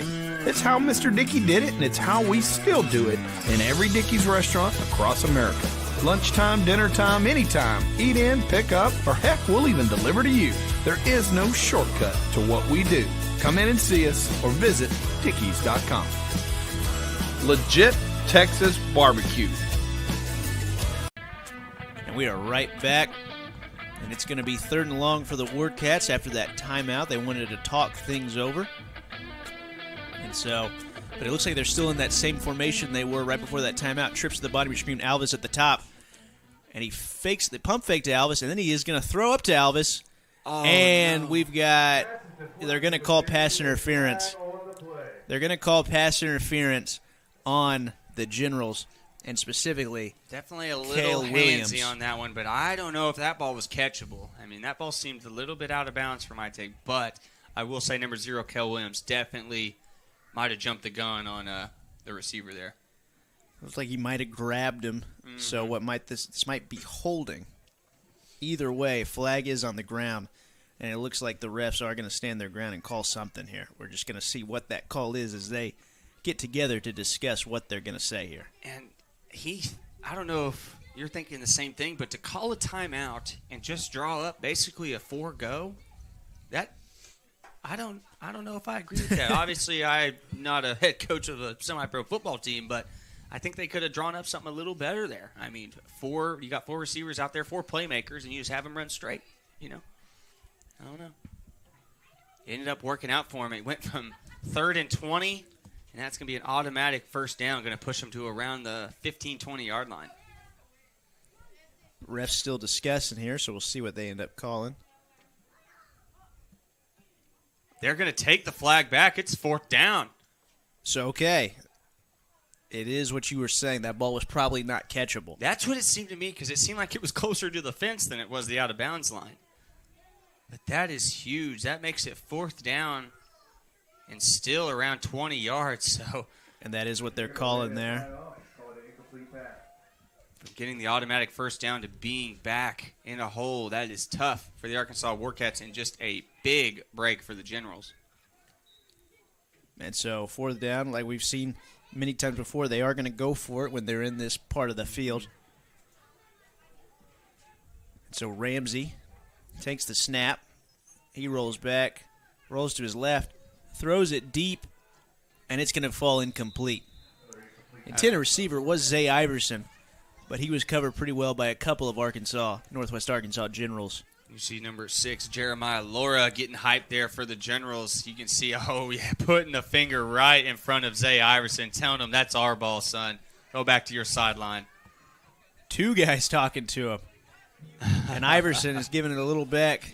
Laura and Chad Graham making their presence known, letting them know that was big for us and we're going to make you pay. And let's see if this offense can put together a couple of nice plays and have themselves a decently long and productive drive here. Yeah, big play like that hopefully sparks this offense. And there's Smitty Wright. No longer QB here for the Warcats, but going to come in on the defensive side. And honestly, I'm not surprised. I see that build, and I definitely see someone that can lay the wood. 1st and 10 at about the 23-yard line.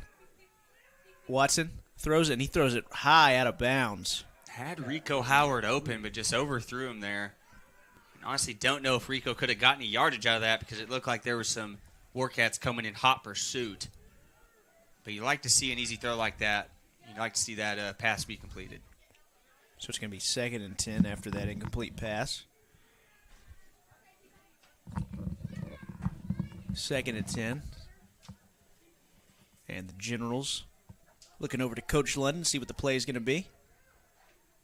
Coach London and staff, I should make that emphasis. It's not just him out there. There's a whole coaching staff out there for the Generals. They got a couple of them. And so 2nd and 10.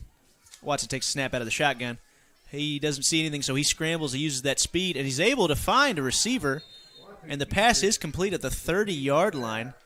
Good catch there by number 11. Jordan Scott. Jordan Scott. And a good play by Watson to be able to get flushed out of the pocket but still find an open receiver. So it's going to be 3rd and about 4, maybe even 3. And sorry about that, folks. There are 2 11s there for the General. One's defense, one's offense. That was actually Ronnie Smith with the catch. Way to go down and get that one was number 11. So it's 3rd, and this is an important play here for the Generals, I would say. 3rd and probably the most managed down they've had so far is Watson. Looked like he didn't quite know what to do right there, and he's still on his feet. They do not call him down, and he's got room. He's got some room, and he gets waylaid out of bounds. But at the 35, he gets the first down. Carter, I'm going to be honest with you. I thought they were going to call him down. I thought his knee might have touched in the backfield there. That looked close. It looks close. You can see it. But our producer is shaking his head. No sirree. The knee was not on the ground. But honestly, let's see what kind of this next play is, because for a 3-yard gain, Quay Watson actually ran about 45 yards in total. So we'll see if they kind of try and get it out of his hands, maybe do a go route, just let him float one up to a receiver.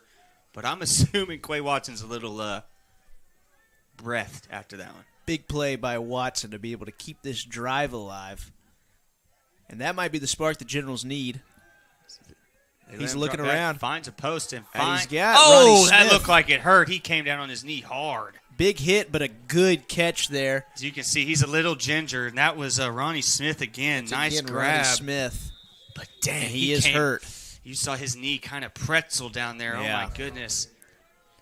But it was a good catch. And as you can see on that replay, hate to take your spotlight, but I think we're going to go to break real quick and kind of let them figure this one out. Yeah, we are going to go to break. Just under the 9:15 mark here in Greenland High School.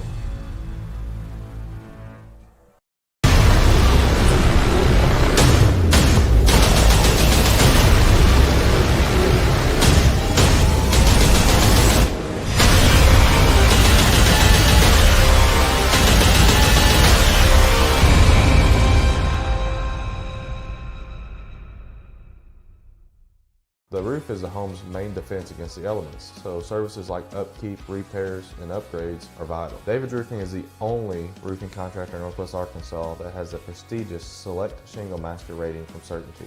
With David's Roofing, your roof is in good hands. And we are back, still 0-0, 9:15 left to go in the second quarter. Ronnie Smith, after taking a tough hit to go down, he is back up. He is on the sidelines. He's walking it out, but he is able to walk under his own weight. Definitely the best thing we could hope for, especially if you're a Generals fan. Ronnie Smith did not look pretty coming down on that leg, but still walking around a little gingerly, but I think he'll be good to go here after a couple plays off. All right, let's see what the Generals can keep doing. Ronnie Smith has had 2 catches for you on this drive for really positive yardage. 2 tough catches, I might add. And so on 1st and 10, they handed a little bit of a misdirection. Big boy, they hand it to Robert Allen, the big running back. And Robert Allen gets maybe half a yard on that play. The Generals like to think of number 42 as their bowling ball on this team. You need a couple yards. You need to just move the chains a little bit. You give it to number 42 and let him lower his helmet a little bit. So it's going to be 2nd and right around 10. We'll say 9.5. They are going to keep Allen in that backfield along with Watson. Right now I'm wanting to see number 42 and the big boy on the D-line, number 71, maybe have a little bit of a collision here. Never mind. Watson's going to look deep, throw floats it deep. it. And you could... Okay, there's no flag called. It did look like there might have been a little bit of a grab by a Warcat. Definitely a We're grab. gonna look at the replay. I don't know if there was enough to maybe warrant a call, but he got grabbed, no doubt. But I like the Warcats. I think that was a good no call. He got grabbed, but like you're saying, maybe not enough. Yeah, it wasn't the worst thing. It wasn't the most vicious thing I've ever seen, you know. And so after that, no call. It's going to be 3rd and about 9.5 still. It's the big boy for the Warcats. Number 71 is going to jog off. That's C.T. Anderson. Weighs about 3 buses, I think. What size buses are we talking there? Oh, we're talking full metal yellows. Full going to school at a 6A public school. I mean, the whole thing's packed. So 3rd and 10, almost to midfield.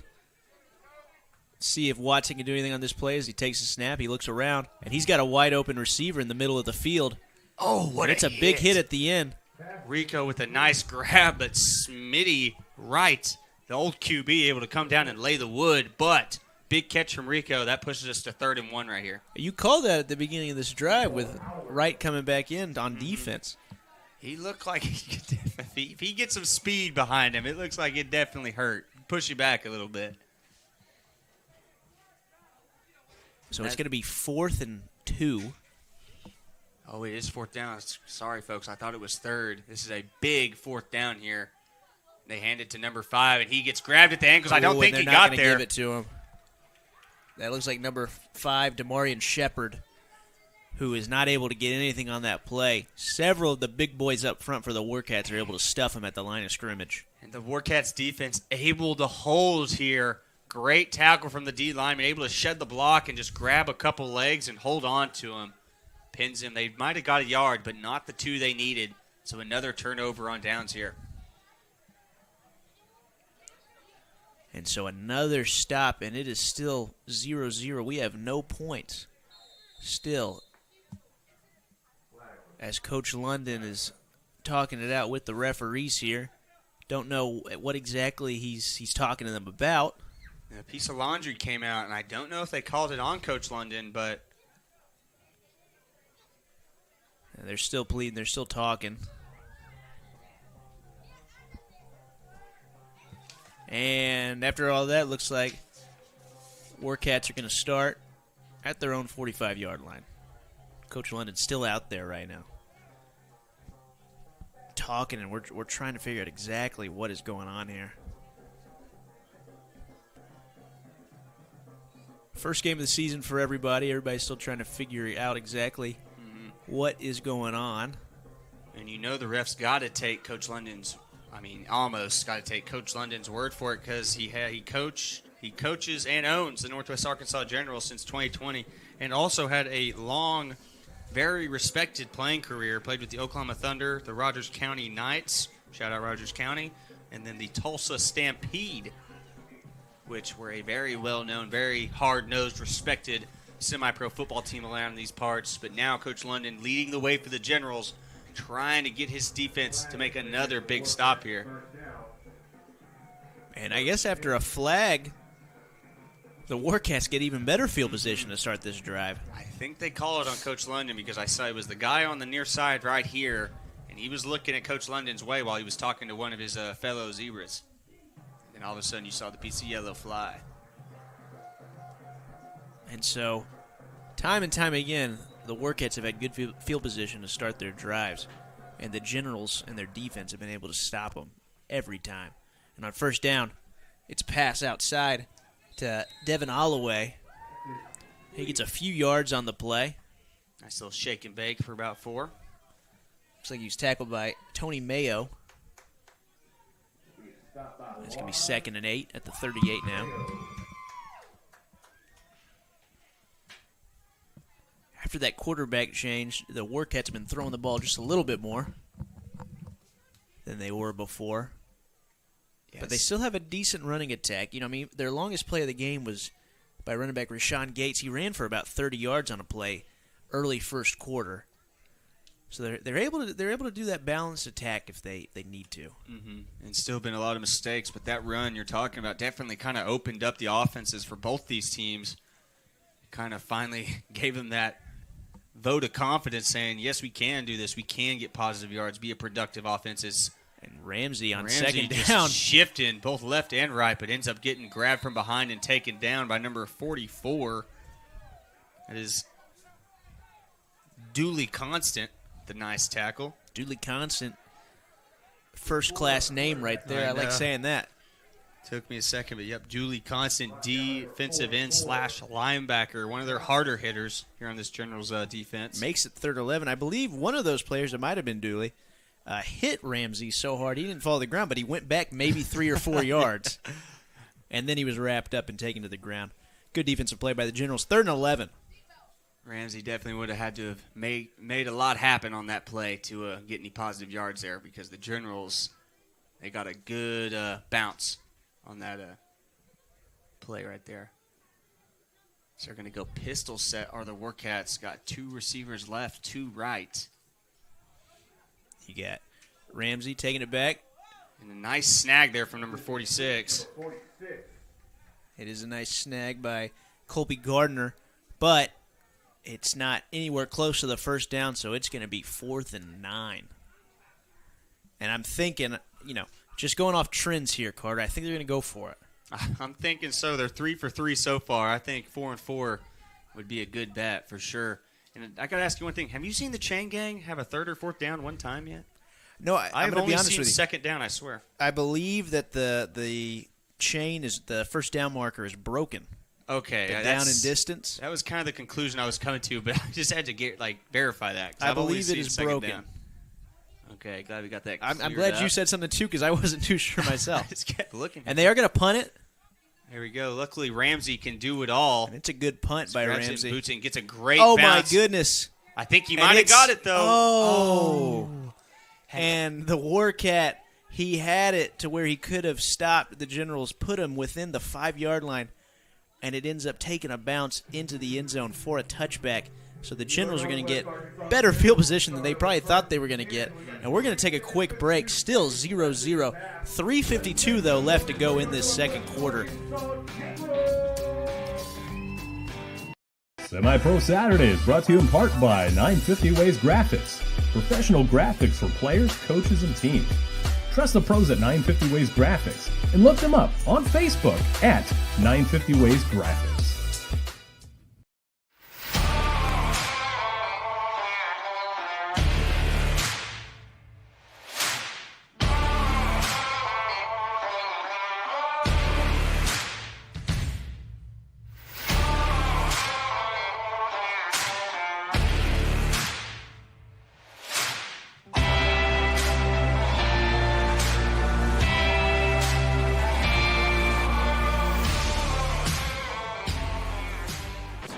All right, after a special teams miscue, it gives the Generals the ball at their 20-yard line.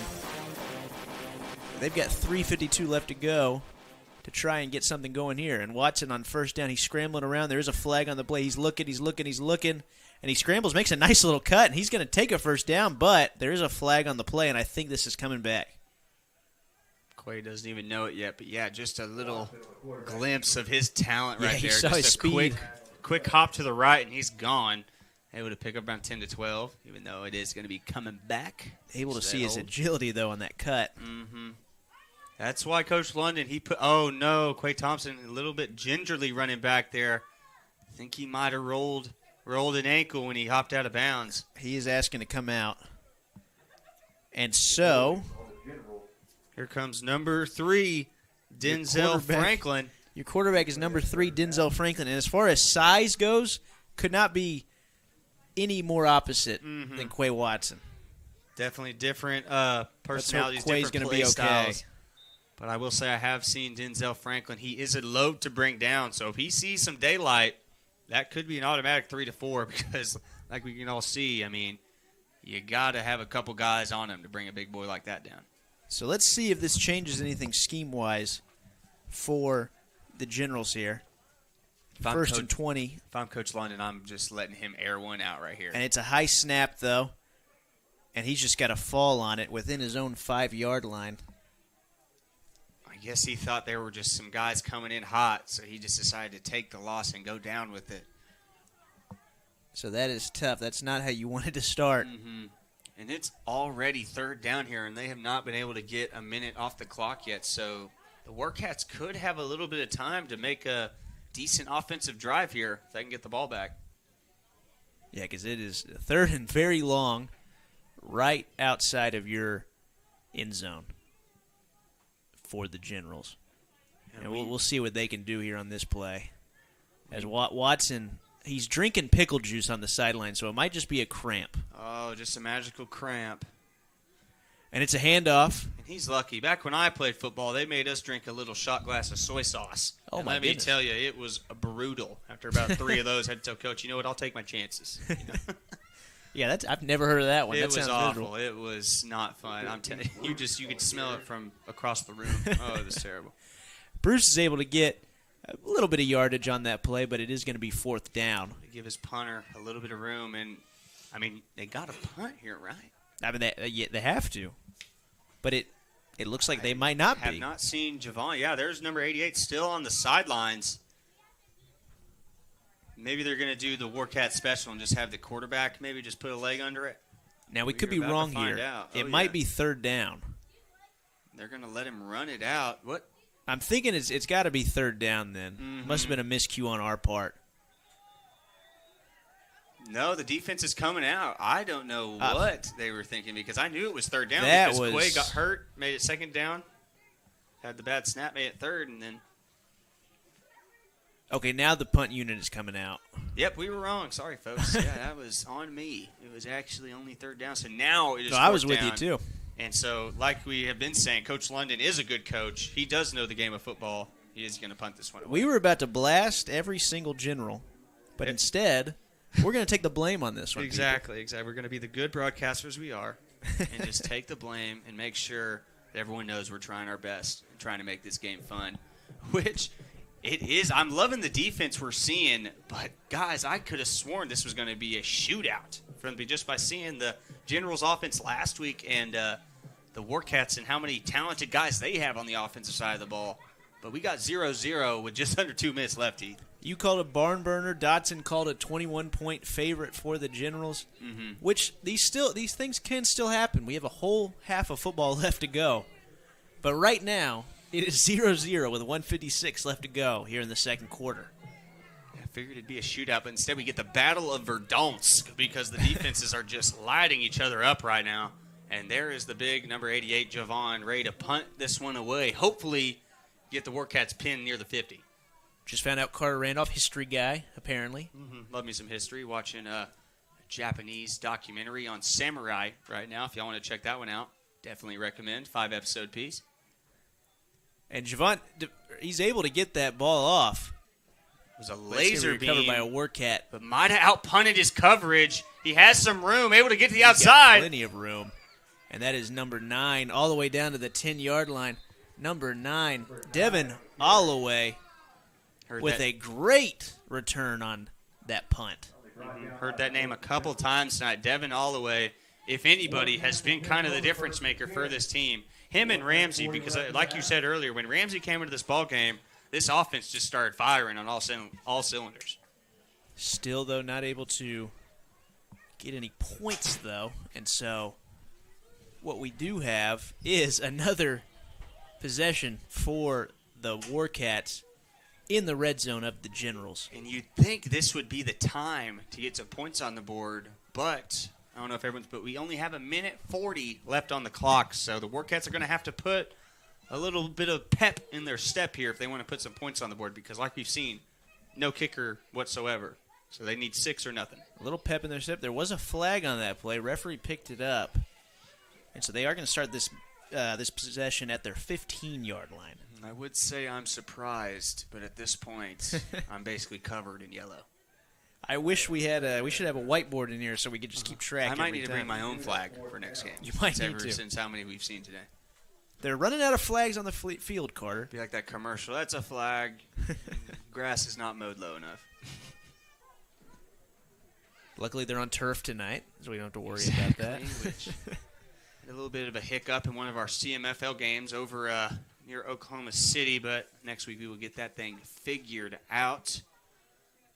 The Oklahoma City Bears and Tulsa Gators. So, get this. Generals are going to punt again. Mm-hmm.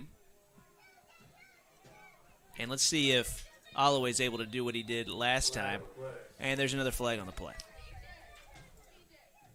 And I want to say we are missing a couple seconds off the clock. Because if they're re-kicking, wouldn't it? But that is not my job, clock duty. But yes, the Generals are going to kick again. And it looks like they're going to talk it over for a quick second. Coach London didn't like what he saw. Maybe there was 12 men out there. But he wants to go over it with his special teams. And as they call timeout, we will take a break with them. We'll be right back. 1:39 still left to go in the second quarter. 0-0 here on the Southern Sports Network.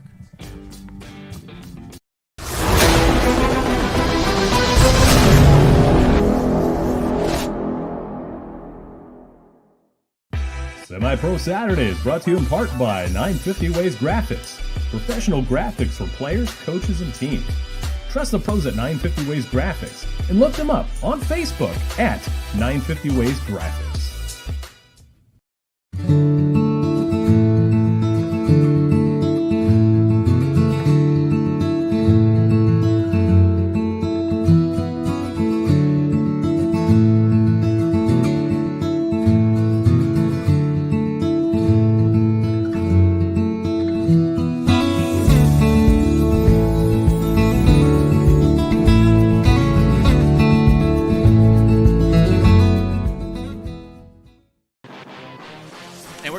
Right into action.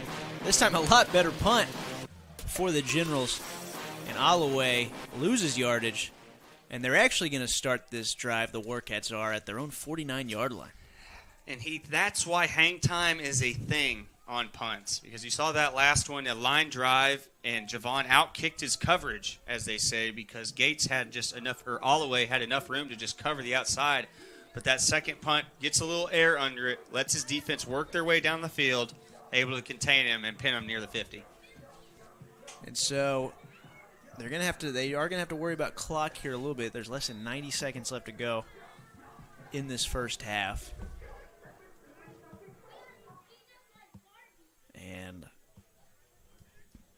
the Warcats have shown they're not the most explosive team in this league. So we'll see what they do with the clock here with 90 seconds left to go. Ramsey on first down. Has to scramble out of the pocket. There is another flag on the play. He gets flushed out. And it is deflected out of bounds. Not a bad pass, but better coverage there by number 5 for the Generals. That was Chad Graham on the breakup. But like you said, there is a piece of laundry out in holding territory, I think.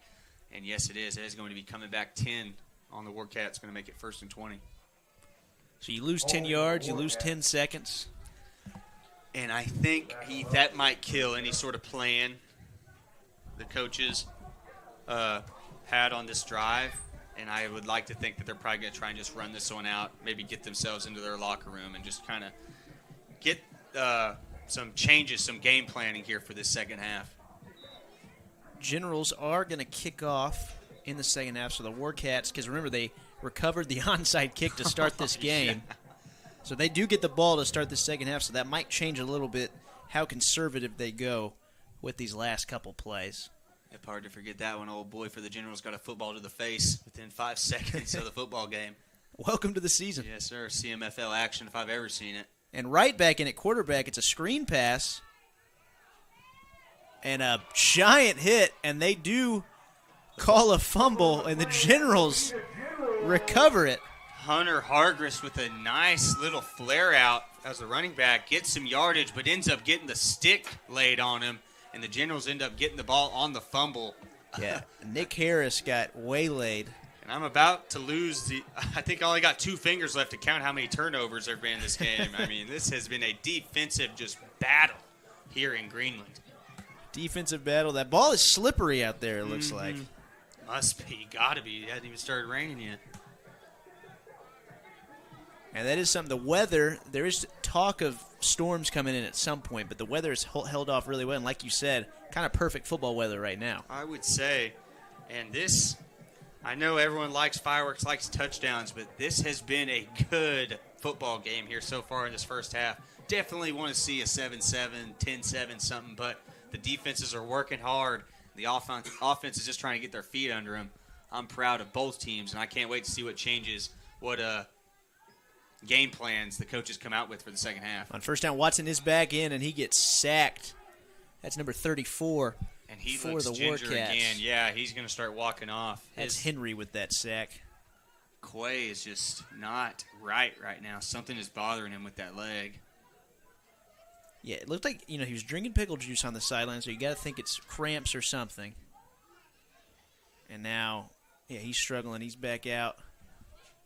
Here comes Denzel Franklin back out, but I think the clock's going to tick away, Heath. I think this one's going to go to halftime 0-0. Yeah, it looks like, Coach London's telling everybody we're going into halftime. And it's going to be 0-0 after this first half. And we go into halftime here. Northwest Arkansas Generals 0. The Arkansas Warcats 0 as well. And we will be back after halftime. Enjoy the break, kick back, and we'll see you for the second half. Yes, sir.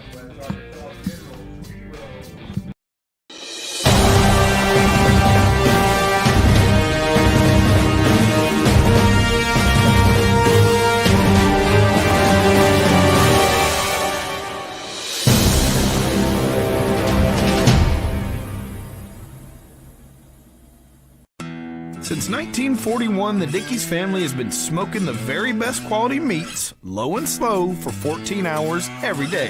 It's how Mr. Dickey did it, and it's how we still do it in every Dickey's restaurant across America. Lunchtime, dinner time, anytime. Eat in, pick up, or heck, we'll even deliver to you. There is no shortcut to what we do. Come in and see us or visit Dickeys.com. Legit Texas barbecue. We are a community of athletes that celebrate success and development while having fun and being safe. We do a pretty rigorous testing to all of our athletes to track progress as we go. Our athletes are 10% faster, 179% stronger. They jump 4 inches higher on average. They're 8% more agile and 9% quicker. You can come in, get extremely high quality training, accelerate your athletic abilities. Head on over to prodaysports.com. Come try, see if you enjoy it. For $1, it's worth it. A tradition of educational excellence, more than a century in the making, continues in Broken Arrow. Here, supportive faculty, in-demand undergraduate and graduate degrees, and affordable tuition make Northeastern State University your transfer destination.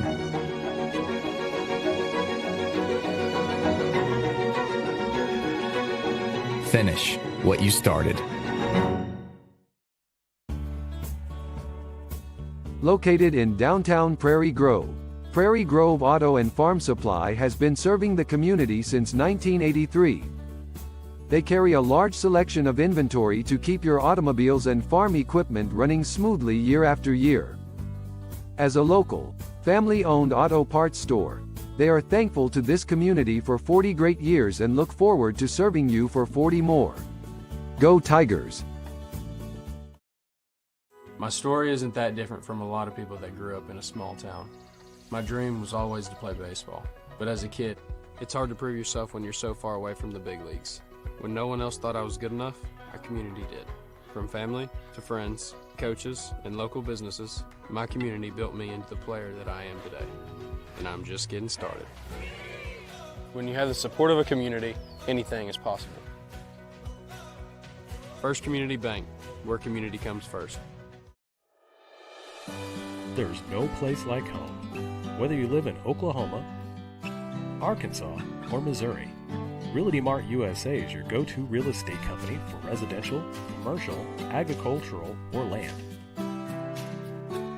We believe in strong connected communities. Sponsor local events. Realty Mart USA, supporting our communities, supporting our future.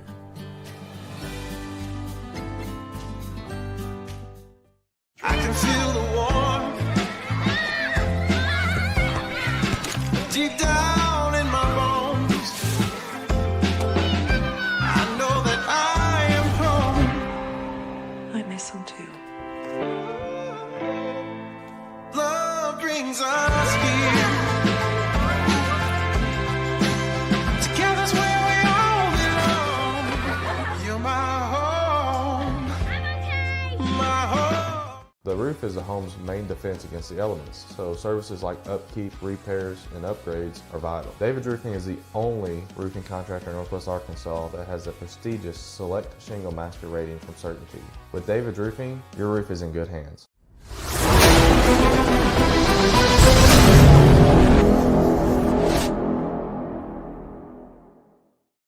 In 1851, the Cherokee ignited the lamp of learning in the wilderness. For more than a century, this has been a gathering place where minds are developed and lifelong relationships are made, where dreams find direction. The lamp burns brightly still at Northeastern State University. For the taste of friends, family, and backyard barbecues, Bentonville Brewing Company. Family owned, family operated, family friendly. Pick up a 6-pack of your favorite IPA, porter, sours, or any one of the delicious flavors Bentonville Brewing has to offer. Or enjoy a cold one on tap at your favorite restaurant. Bentonville Brewing Company. Quality, consistency, assume your natural state. Bentonville Brewing Company, Bentonville, Arkansas. Things could be stranger, but I don't know how. I'm going through changes now. Spend a lifetime trying to figure it out. I'm going through changes, ripping out pages. I'm going through changes now.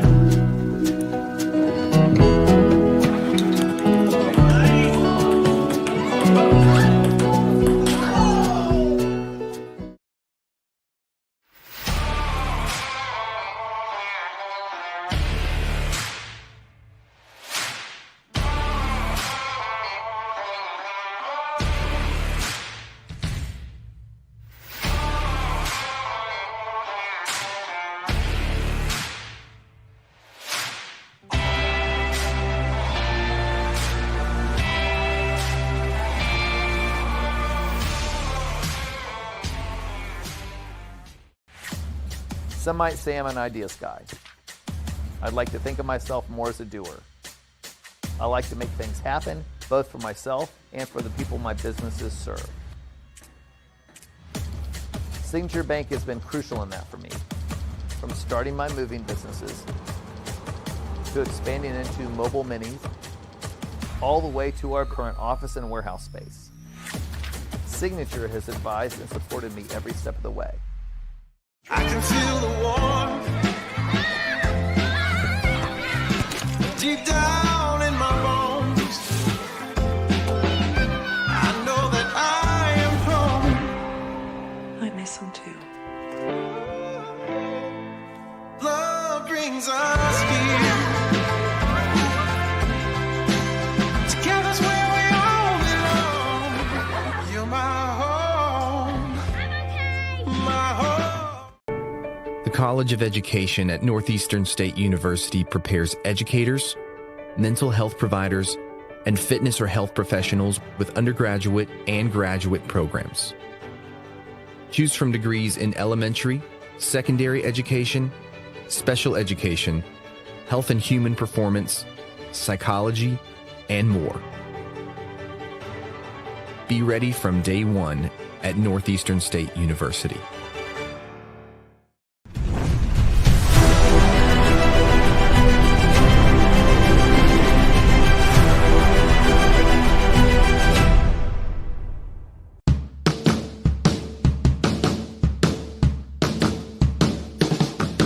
Hi, my name is Michaela.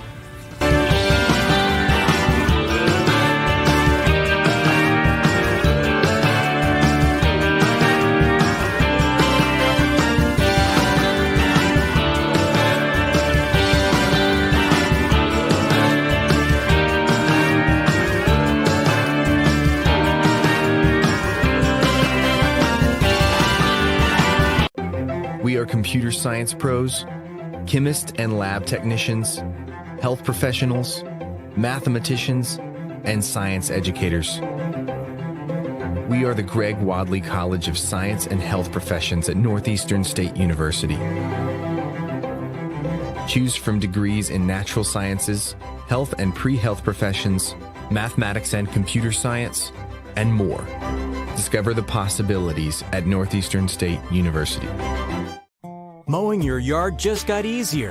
TNG Power Equipment has the best Ferris mowers to get the job done, including the all-new 60-inch redesigned deck that mows up to 11 miles per hour in tall or wet conditions. And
Since 1941, the Dickey's family has been smoking the very best quality meats, low and slow, for 14 hours every day.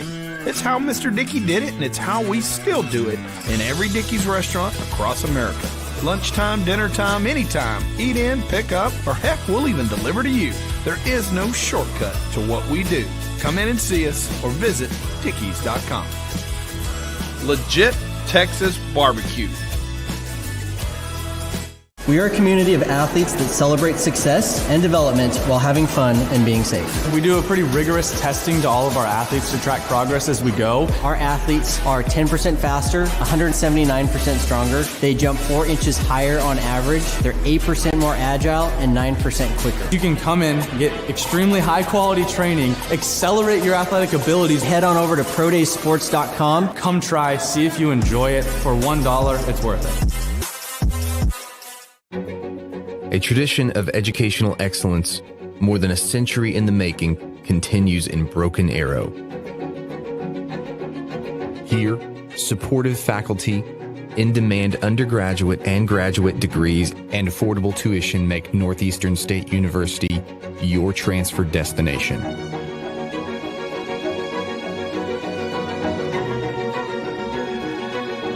Finish what you started. Located in downtown Prairie Grove, Prairie Grove Auto and Farm Supply has been serving the community since 1983. They carry a large selection of inventory to keep your automobiles and farm equipment running smoothly year after year. As a local, family-owned auto parts store, they are thankful to this community for 40 great years and look forward to serving you for 40 more. Go Tigers! My story isn't that different from a lot of people that grew up in a small town. My dream was always to play baseball, but as a kid, it's hard to prove yourself when you're so far away from the big leagues.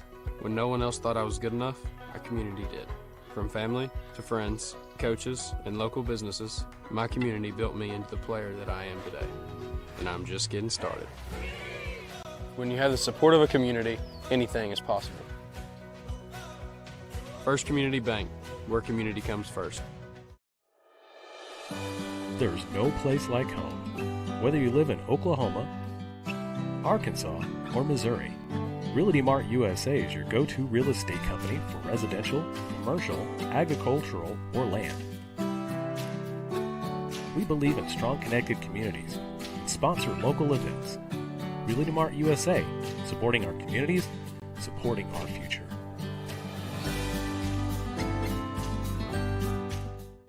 I can feel the warmth deep down in my bones. I know that I am home. I miss him too. Love brings us here. Together's where we all belong. You're my home. My home. The roof is the home's main defense against the elements, so services like upkeep, repairs, and upgrades are vital. David's Roofing is the only roofing contractor in Northwest Arkansas that has the prestigious Select Shingle Master rating from Certainty. With David's Roofing, your roof is in good hands.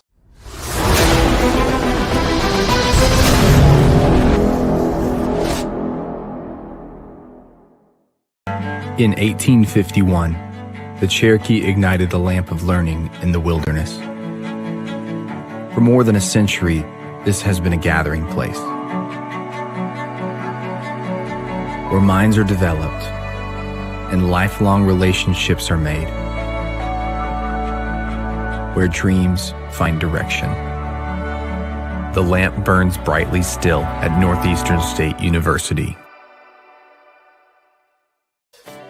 With a taste of friends, family, and backyard barbecues, Bentonville Brewing Company. Family owned, family operated, family friendly. Pick up a 6-pack of your favorite IPA, porter, sours, or any one of the delicious flavors Bentonville Brewing has to offer. Or enjoy a cold one on tap at your favorite restaurant. Bentonville Brewing Company. Quality, consistency, assume your natural state. Bentonville Brewing Company, Bentonville, Arkansas. Things could be stranger. Second half action is about to start. We do apologize for technical difficulties. We are down on Facebook. We are back on the app, and you can find the app on Apple and Android devices. Type in Southern Sports Network. And here's a bonus. Carter just let me know. You can also find it on the Roku app. Just search Southern Sports Network. So as the second half is about to start, it is still 0-0. Not a lot of offense, a lot of turnovers, and a lot of penalties, Carter. What are you thinking is going to happen? Or let me ask you, here's an even a better question for you. What do these teams need to do to win this game besides score points? How do we score points? I think this one is going to come down to who is the smarter, who is the calmer coach. Can Coach London game plan? Can he have a better game plan for the second half, or will the Warcats coach, Wayne Hall, will he be able to figure something out? Did either coach see something on the defensive side, the offensive side they can take advantage of? Those are the questions I'm asking myself, but I'm sure both of these teams are just asking, can we even put a point on the board? Because after that just defensive stand in the first half, it'll be interesting to see how both teams come out. And so the Warcats are going to get the ball to start this second half. As we all remember, they recovered an onside kick to start the game. And it's a boot by Javon. With a good kicker's bounce, too, making the Warcats go pick it up. And it is recovered and taken. Pretty good recovery and return on that one, almost to the 30-yard line. It looked like number 8, Cornelius Red Cohen on that return. By the time I noticed, it was a little late, but there was a lot of black and blue jerseys out in front of Holloway returning that one. Definitely probably saw some daylight, but luckily the Generals were able to fill their gaps and make the tackle, not letting them get past the 30. So first down for the Warcats, there was a quarterback change midway through the second quarter. And so we're going to see who's quarterback now for the Warcats. Because who started the game, it was number 1. That was Smedarius Wright. Mm-hmm. And then it ended up being number 4, Ty Ramsey, for the rest of that second half. And the offense really opened up when Ty Ramsey came in. Mm-hmm. But it looks like Wright is coming in at quarterback to start this second half. And he's a little bit more of a runner as far as physicality goes, so maybe they just want to start off getting physical with the Generals.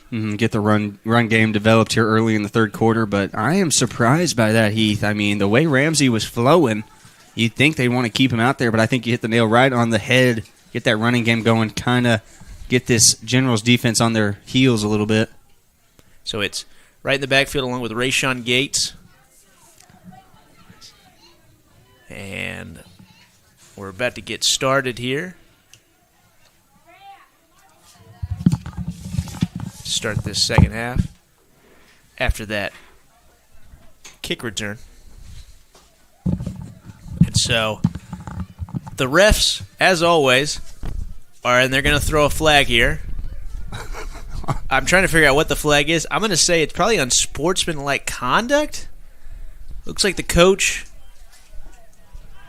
is talking to one of the Warcats coaches. Wait a second. Is that a Generals coach coming from the Warcats sideline? Coming from the Warcats sideline. You can see Coach London saying, wrong side, my man. Get over here. And so they threw a flag because of it. That is fair. You got to ask yourself, why was that guy on the other sideline? You'd like to think that he just has a buddy over there. But after waving that hand, I think that they were talking a little smack for sure.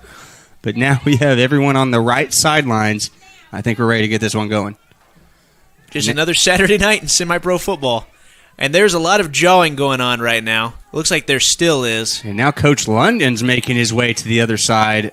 Coach London is trying to bring his guys back over, I believe is what he's trying to do. But there's a lot of talk right now. And just like at the start of the first half, we are having a little bit of issues here getting underway. You're exactly right, and there's a lot of arguing going on. You know what we're going to do? We're going to take a break. We're going to take a break. We're going to let these guys figure this out, and we will be right back. 0-0 still to start this second half.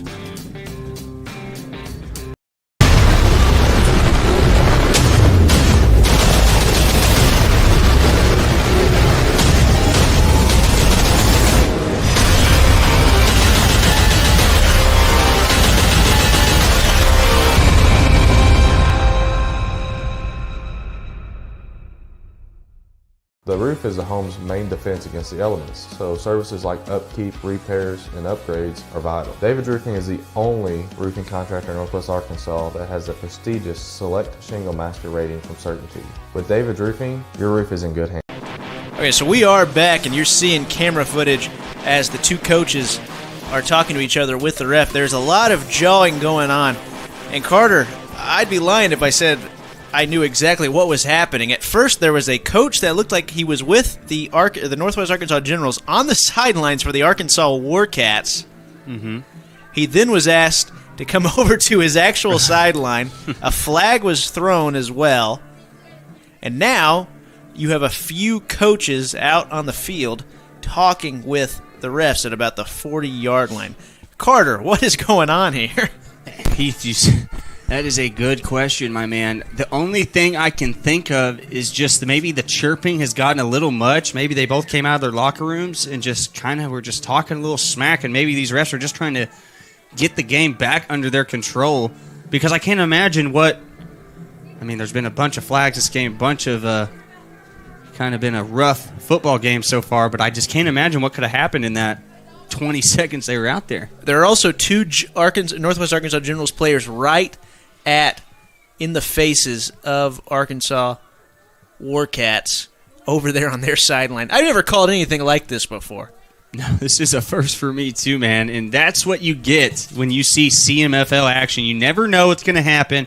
You just know that both teams are going to fight to the very end, and you're going to see one heck of a game, if it be through defense or through offense. For the love of the game. Exactly. And Coach London is finally coming back over to his sideline, but there's still a lot of talk here. You see number 3 for the Generals, Caleb Penn, trying to calm his coach down, just telling him, hey, Coach, we're in this. We want this win bad. We're going to give you everything we got. You can see one of our cameramen in the corner of your screen. He was sitting down for a bit, but he just stood up. He was taking a break along with us. We want football, people. That's what we want here. And just a little fun fact about our fellow SSN guy on the field, that is our cameraman / owner / producer, Chris Dotson. Does it all for us here at Southern Sports Network. And you can see him working his way, trying to get the best camera view he can for y'all at home. And Chris, we just wanted to thank you for everything you do for us. We love this place. We love Southern Sports Network, and we can't wait for this 2024 campaign to get going. Good reveal of our CEO there, Chris Dotson. Big Chris. He's got his hand in the dirt, literally, even though it's a turf field. He was literally down on that turf. And so it looks like we're ready to start action again. We are close. It looks like players are starting to actually line up like they're about ready to play football. Although I will say there's a receiver for the Warcats with his helmet off down here at about the 30-yard line. And the ref looks like he's calling delay of game on the defense. I feel like that could have gone either way, but the refs are going to give it to the Generals, so the Warcats going to get a little better field position than what they started with, as we finally are about to get this third quarter underway, folks. Yeah, a lot has happened so far. And when I say a lot, I mean no football. There was one play, and it was a kick return. And again, it was a pretty good kick return by Red Cohen. We've called his name a couple times on special teams. Got it out close to the 30-yard line, about a 20, 25-yard return on that play.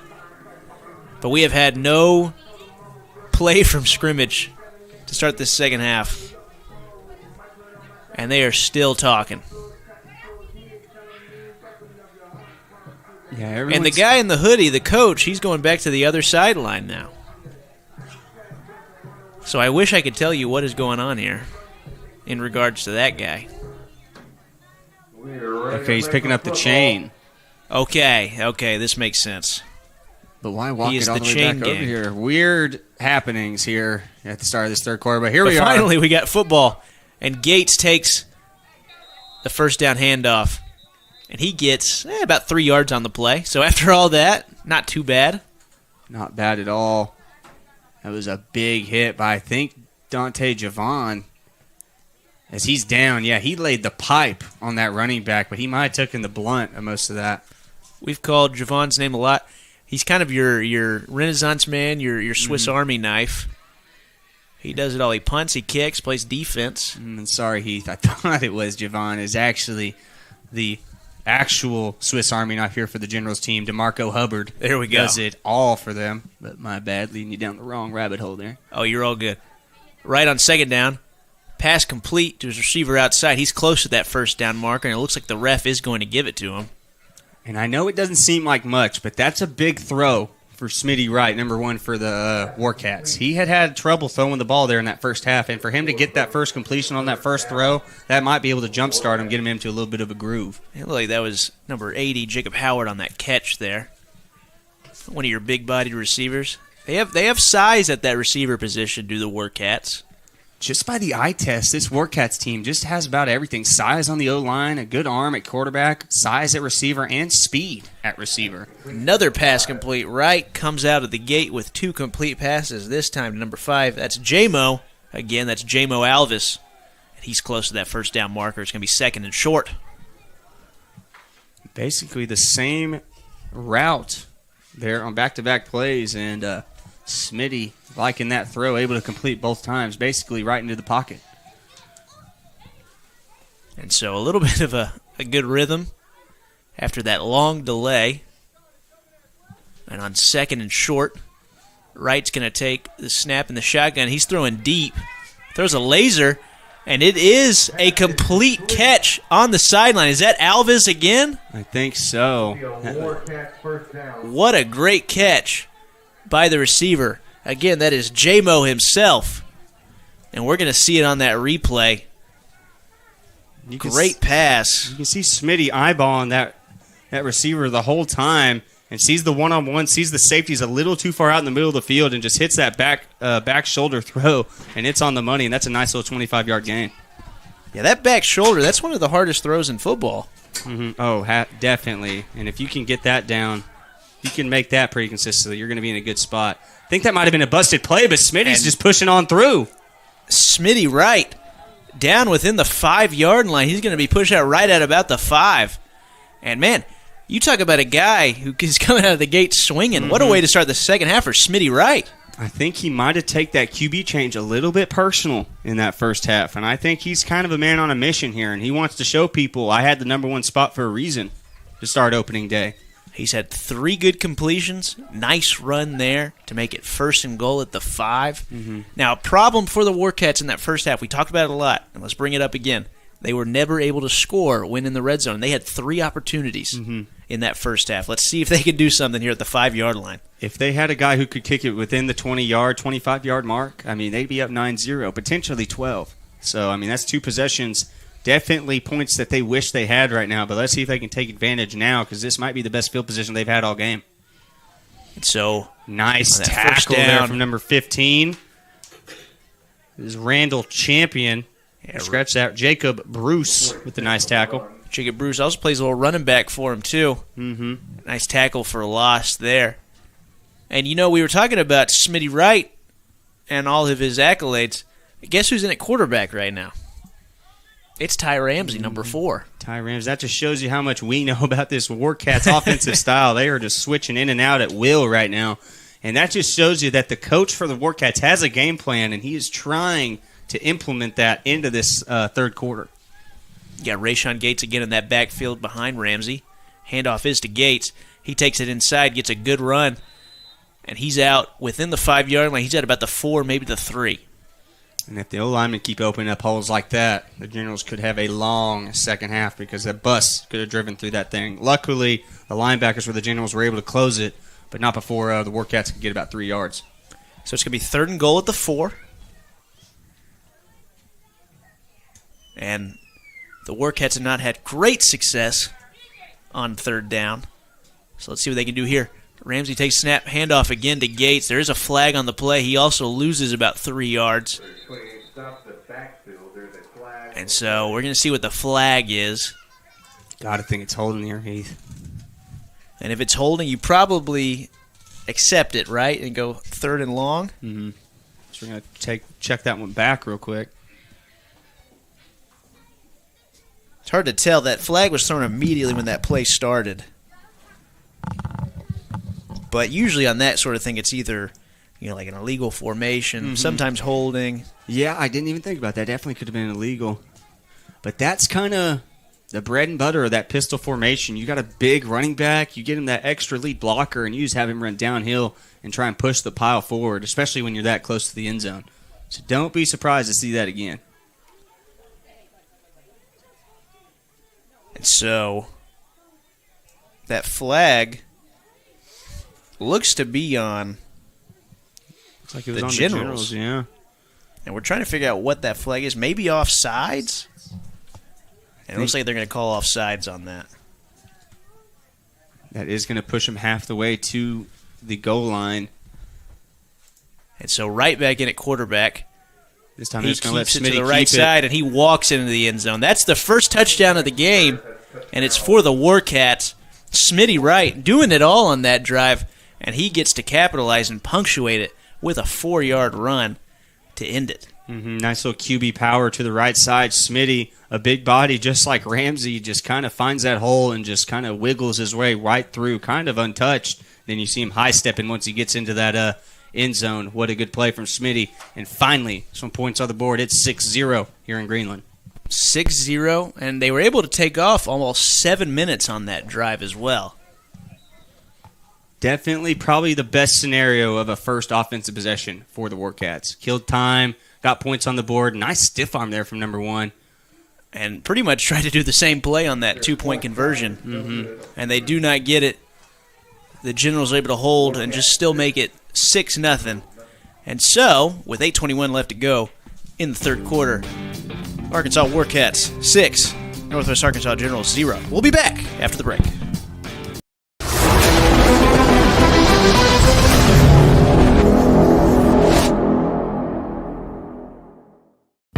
Semipro Saturday is brought to you in part by 950 Ways Graphics.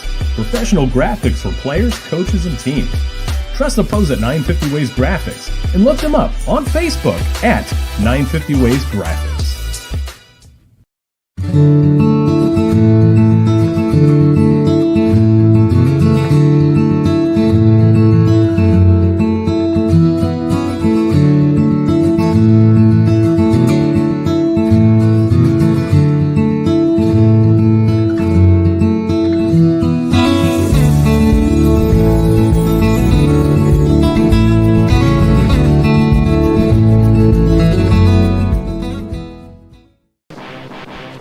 Back 6-0 Arkansas Warcats. Great drive by the Cats on that last possession, and it all has to do with Smitty Wright, who has come in at quarterback to start this second half, and he just did about everything, capitalizing with about a 4-yard run as we saw. And so Generals are going to get the ball back. This will be the first possession in the second half. Really struggled to get anything going. If they had any sort of progress in their drives in the first half, it was either stalled by a good defense play by the Warcats or usually a turnover. Bunch of turnovers in the first half. But yeah, like you said earlier, Smitty Wright, a completely different player here in this second half as he was doing it all, making the throws, finding the open lanes during the run game. I mean, good job by Smitty to get his team on top as Jacob Bruce just fighting for yards, ended up literally backpedaling for about 10 yards all the way to the 30. And that is a good return by Bruce there. Well, yeah, just like you were saying, he had to find that ball there for a bit. Good kick by Ramsey on that kickoff, but gets it to about the 30. And let's see what Quay Watson and the Generals can do on this possession. And that is something that is picked up basically everywhere but the professional level, that kind of medium squid kick where you kind of try and kick it in between the number and the out-of-bounds line and just kind of make that line in front of the returner make a play on it, because you know your returners are probably going to catch the ball, but those guys in front are supposed to be lead blocking, so catching returns is definitely not their thing. So I kind of like that play call, just making the Generals make a play to keep the ball. So it looks like the refs are once again talking before a drive starts. I think they hear me talking and just want to talk a little more. I mean, every time I look down and look back up, the zebras are together in a pack. They're a little herd. And the guy, it looks like they had a flag, but they picked it up. They're waving it. Waving the flag so off. There's no flag at all. And I have seen that several times. Yeah, I've never seen it so much in one game. 3 flags waved off, I'm pretty sure, so far. But I guess the less flags, the better. Regardless, this game is going to start, or this drive is going to start, at the 30.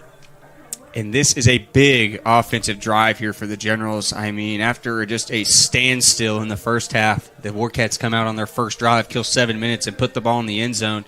The Generals have to answer here if they want to keep that confidence up and not dig themselves a hole. So on first down, it is Watson in the shotgun, as he has been all night. He's going to take the snap. He's going to drop back. He's looking, and he is going to scramble out of the pocket. He's still looking. He throws it deep. He does have an open receiver. Finds him. It's a great catch. And that is a 40-yard turnaround as they go from their 30 to the opponent's 30, and that puts them in enemy territory. Way to get a drive started for Quay Watson. Yeah, just what you want there. And he's able to find that receiver there.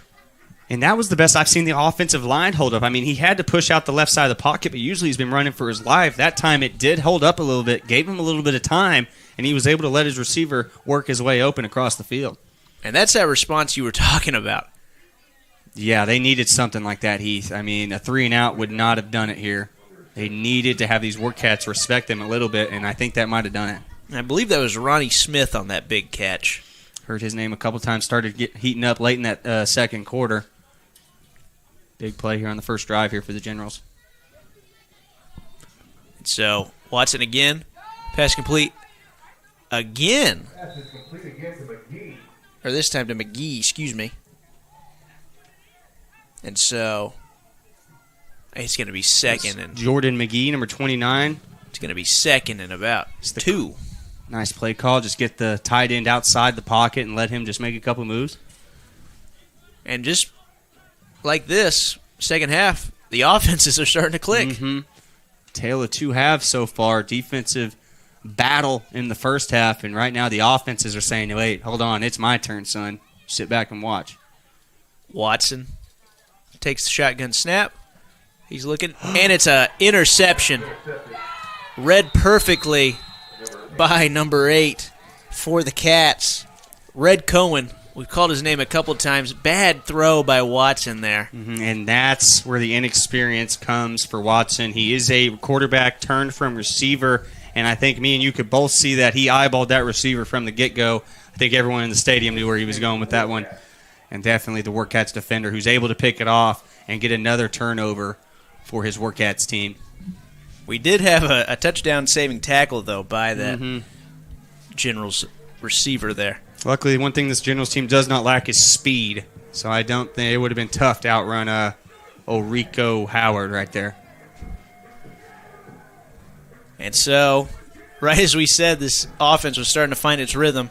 Another turnover for the Generals. Mm-hmm. And that's a deflator right there. Yeah, that kills all the momentum. And I like the play call, too. Quay's getting into a rhythm. You know, when I see the easy 5-yard route. But like they say, you have to look off the defender. And that's not something Quay did. He eyeballed his target from the word hike. All right, let's see what Wright can do here. He's got Wayne Hall in the backfield with him, and the handoff is to Wayne Hall that time. And Dane Salazar runs the offense here for this Warcats team. Did a good job of changing things around here at the start of that third quarter after such a stalemate. Able to score in about 5 or 6 plays last drive. Lose a yard on that first down run. That was their first negative play in a while. And the thing the Generals do have going for them is the defense is the stronger of the two sides here for this Northwest Arkansas team. So if this defense can hold just a little bit longer, give their offense a chance, they can still stay in this game. Right on second down, pass complete to the outside. Looks like Alves again. Alves able to get about 4 yards on that play. Oh, I know that play all too well. I'm an Edmond North alum at Edmond, Oklahoma, and I swear we ran that play about 6 out of 10 times. It is a good play to get your fast guys on the outside, but I think you kind of have to lull the defense into that play. You know, go over the top of them a couple times and then hit that short, quick out. See if you can have a little bit of open space. So it's third about 6 here for the Warcats.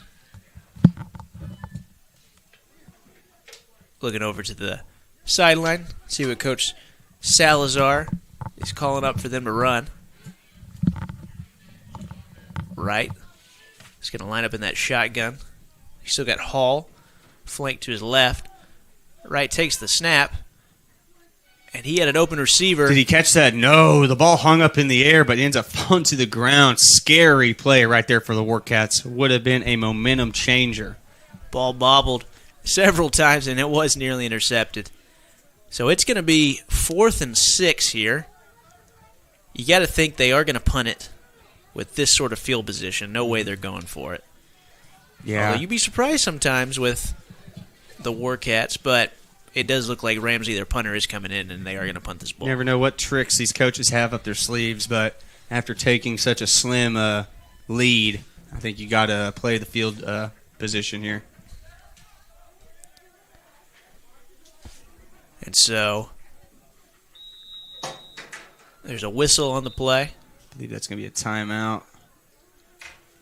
And it looks like it is going to be a timeout. Warcats. And so it's still 6-0, 3:06 left to go in this third quarter. We are going to take a quick break along with them. We'll be right back.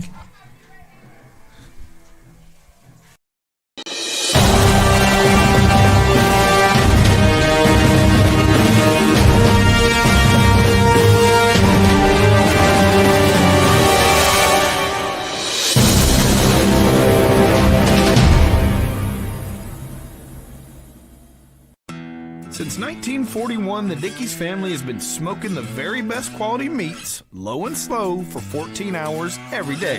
It's how Mr. Dickey did it, and it's how we still do it in every Dickey's restaurant across America. Lunchtime, dinner time, anytime. Eat in, pick up, or heck, we'll even deliver to you. There is no shortcut to what we do. Come in and see us or visit Dickeys.com. Legit Texas barbecue. And we're back. Looks like Warcats are going to punt the ball away. Still 6-0. Faster third quarter than I think the first and second quarters were, just a little bit. I don't think we'd be past the 10-minute mark if this was the first quarter. This has been lightning fast compared to and it's a fake punt. And he has a step. And he had a step, and it's a catch. That is number 17, Austin Howard, with the catch. And you were talking about, what do these coaches have up their sleeve? He drew something up right there, and I think he drew it for the right guy. A dime. Because looking from this angle, the guy looks about 6'5". So having an extra step on the man, I was like, oh my gosh, I think they might complete it. And you got to give it to number 4, throws a dot. Ramsey throws a dot on the move, rolling to his right, which is the opposite side, and it's very hard for a lefty quarterback to turn that shoulder and get that ball over there. The Warcats have 2 quarterbacks here. I know, man. They're both working in this third quarter. And so it looks like they are keeping Ramsey in. If you're the Warcats, you are happy with the place you're in because your offense is rolling. Your defense is just following what they did in the first half. Turnovers and stands. And what a play call.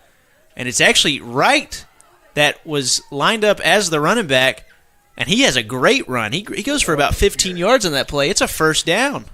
And another good play call here from the Warcats head coach. Kept those generals on their heels, having both quarterbacks in, one at running back, one at quarterback. Basically gives you 4 or 5 options there. You can either hand it off, keep it, throw it, have the other guy throw it, or just get the ball out of both of their hands completely. So the Warcats now are within the 10-yard line. It's 1st and goal at the 9. And this could be a major stamp here for this Arkansas Warcat team. If they can make this a 2-possession ball game, it's going to be real tough for the Generals to get back into this one. So it is Ramsey lined up at QB, and he's going to keep it. And he gets a nice push. And Ball's it's a on the fumble. ground. It looks like the Warcats were able to keep it. I think this is the first fumble that didn't change possession because the Warcats were able to fall on that one. And, man, I bet their Warcats coaches had a mini heart attack because you can't be that close to the goal line and fumble right there. But he can breathe a sigh of relief because they were able to keep that possession. Especially when your team's been having problem fumbling. Oh, my. And they gain a couple yards still on that play. So, all in all, we'll take it if you're a Warcats fan. So, it's going to be 2nd and 8, maybe 7. It is 2nd and goal, though. And so... I'm thinking the Warcats might have a play action in mind here. They've had 2 decent run plays, a scary one I might add on that last one with the almost fumble. And so it ends up just being a handoff to Wright. And he gets stuffed right at the line of scrimmage. all in all, this Generals defensive line has been pretty solid for the most part. DeMarco Hubbard, the veteran on this Generals team, ended up grabbing him at the ankles right at the line of scrimmage. And we've got about 15 seconds left to go in this third quarter. Let's see if the Warcats run one other play. They have no urgency, so I think they might just hold it. I think you're right. Just kill as much clock as possible. Might just hold it until the fourth quarter. And we're going to take a break along with them. 6-0 Warcats over the Northwest Arkansas Generals headed into the fourth quarter. We'll be right back. Semipro Saturday is brought to you in part by 950 Ways Graphics. Professional graphics for players, coaches, and teams. Trust the pros at 950 Ways Graphics and look them up on Facebook at 950 Ways Graphics.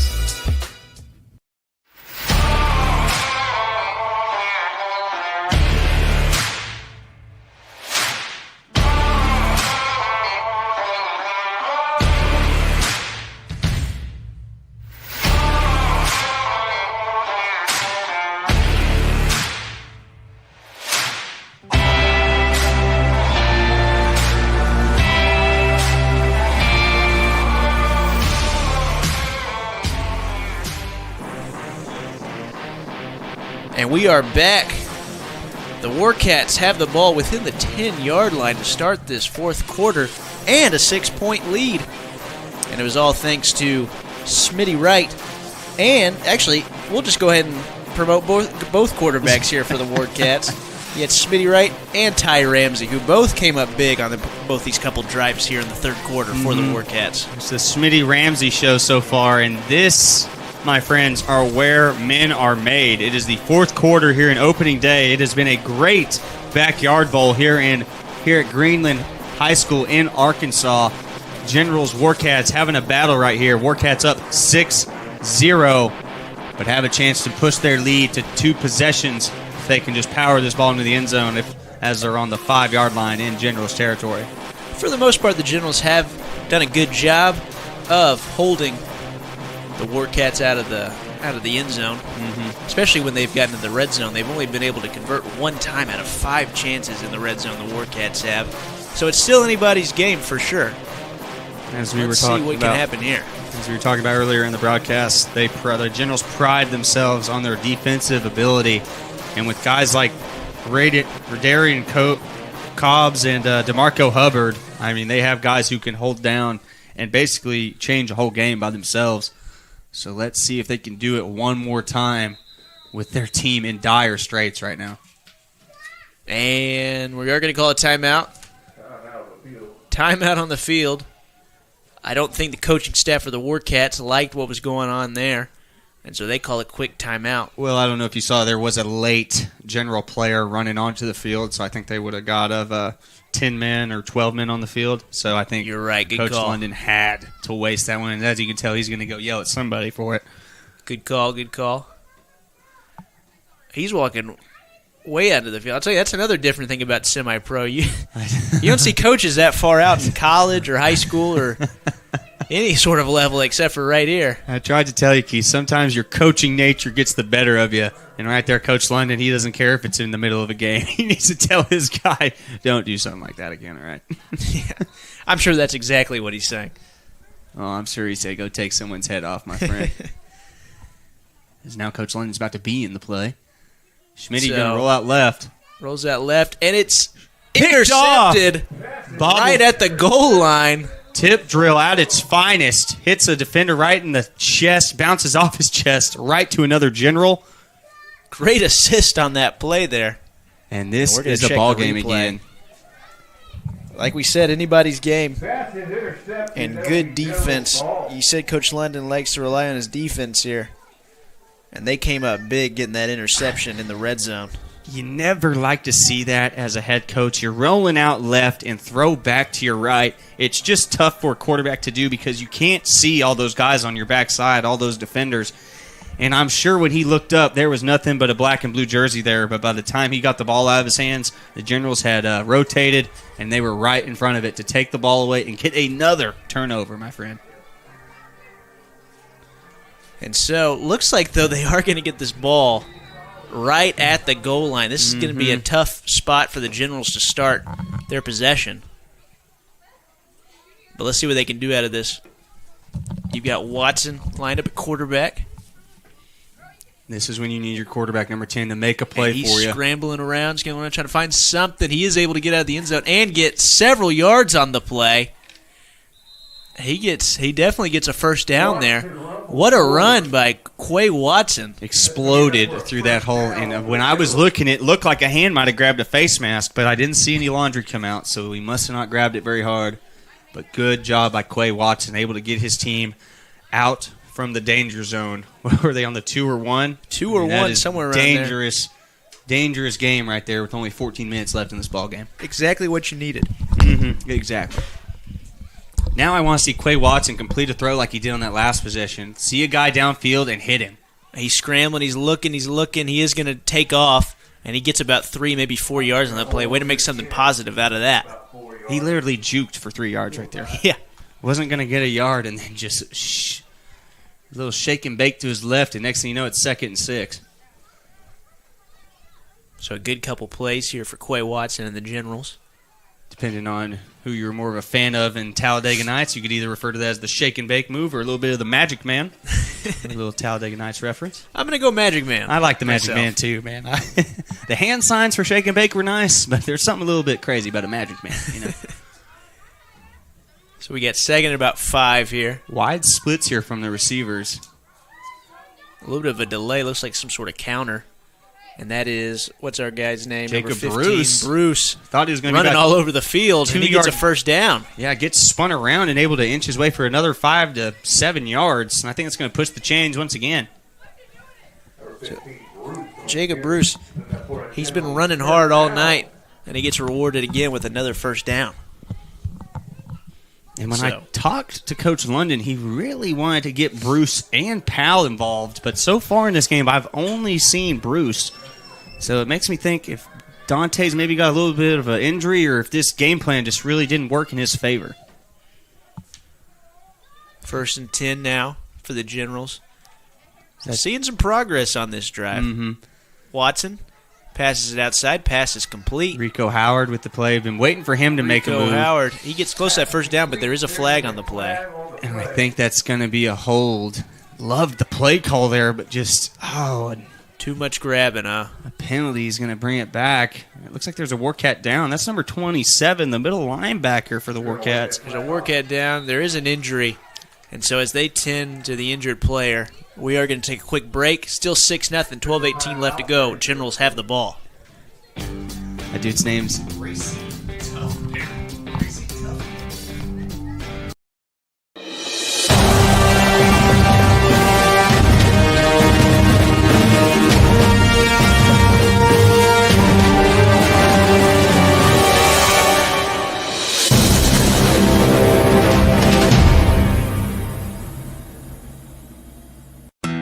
Since 1941, the Dickey's family has been smoking the very best quality meats, low and slow, for 14 hours every day. It's how Mr. Dickey did it, and it's how we still do it in every Dickey's restaurant across America. Lunchtime, dinner time, anytime. Eat in, pick up, or heck, we'll even deliver to you. There is no shortcut to what we do. Come in and see us or visit Dickeys.com. Legit Texas barbecue. We are back. The Generals are keeping a drive sustained, Carter. And this is what you want to see. It's still anybody's ball game, 12-18 left to go. Only down 6 are the Generals. And it's 2nd and 1. They negated the penalty on that last play, and so it ended up being a nice possession pickup by Rico Howard. They're going to give it to him again. Let him see if he can find his way outside. And, man, he was moving fast. He really was. But he loses 3 on the play. I think that was QB/safety Schmitty Wright on the tackle. Schmitty Wright is doing it all right now. Mm-hmm. And so it's going to be 3rd and about 4 now. This is a huge play in this game. Let's see if the Generals are going to be able to convert here. Luckily, it's only 3rd and 4, so they got plenty of not much distance to cover and plenty of different options to use. They can throw it, run it down the middle, run it to the outside. I mean, basically anything's in play here. Let's see what they draw up. If I'm Coach London, Quay Thomas is keeping the ball, and he's making something happen. He's shifting around, and he gets dragged to the ground, and he is down. They are going to call him down. He lost the football there at the end, but he gets dragged down. And that was a good play by that Warcat defender. Looks like number 34 potentially on there. That's Terrell Henry again. We've called his name a couple times. And all over this field, a DN, but can work his way to both sides of the field. Always a threat on that defensive side, as we're going to see the magical Dante Javon come onto the field. So you know what that means. General's going to kick this one away. And I think this might be the last punt you see out of the Generals with just under 10:30 to go. It is about to get into crunch time. Tough way to end that possession for the Generals. You had some good plays, some positive yardage, and to just end in a punt. There's another flag on the play, and it looks like they are calling delay of game on the Generals. So delay of game on the Generals. I think Javon just wanted 5 more yards to work with. Yeah, a little bit extra kicking room there. And so that's just a couple of miscues tonight for the Generals. Couple is maybe an understatement. A little bit of an understatement. But let's see if they can clean up. There's still ball left, and they're only down by 6. Oh, still anyone's ball game, and still opening day, so we expect to see these mistakes. And it's a bad snap. End up getting it off, and not a bad punt by any means. It's a bad bounce, but yeah, Javon is able to get something really out of nothing there. Pins him at around the 48-yard line. And with what he had, you can live with that kick all day. And so the Warcats are going to start another drive on the Generals' territory at the 48 to be specific. And let's see what they come out with this formation this time. You know, they were doing a formation last time that featured both quarterbacks with Wright lining up as your running back. And it looks like Ramsey, number 4, is going to be your quarterback to start this possession. And I'm looking around, and it does not look like Wright is out there right now. It looks like who's in the backfield is number 29. That is Rayshad Gates, who has had some pretty good runs in his own right. No pun intended. Yep, kind of got this game going with that 30-yard run there in the second quarter. It really hasn't done much since, but that definitely got this game kind of kick-started. And they hand it off to him on first down. He gets maybe a yard. That D-line still holding up strong for the Generals. As Gates' helmet comes off, he's going to have to take a play off real quick. It looks like Harris comes in for him, their other tailback.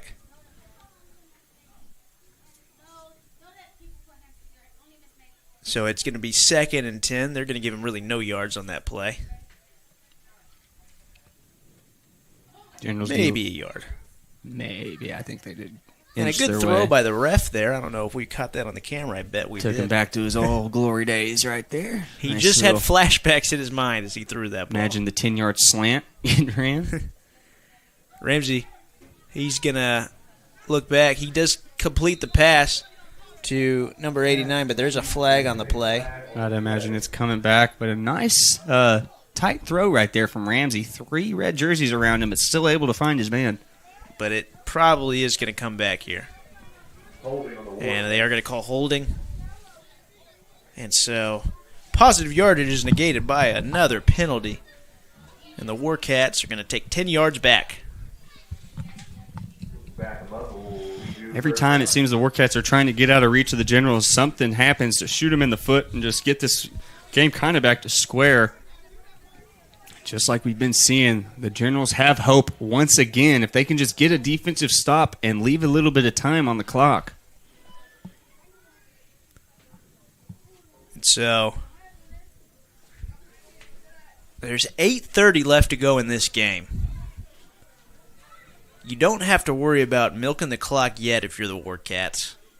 And you don't have to worry about clock management yet if you're the Generals. But we're getting close. Like we saw in that first drive from the Warcats, 7 minutes chipped away from that thing. And they came for him on that one. But Ramsey's able to get it out, and he just throws it. Not a good throw. Might have just been trying to throw it away. And that's just the fact of Ramsey rolling to his left or his right, and him being a southpaw quarterback, just having to rotate his body, try and make that throw.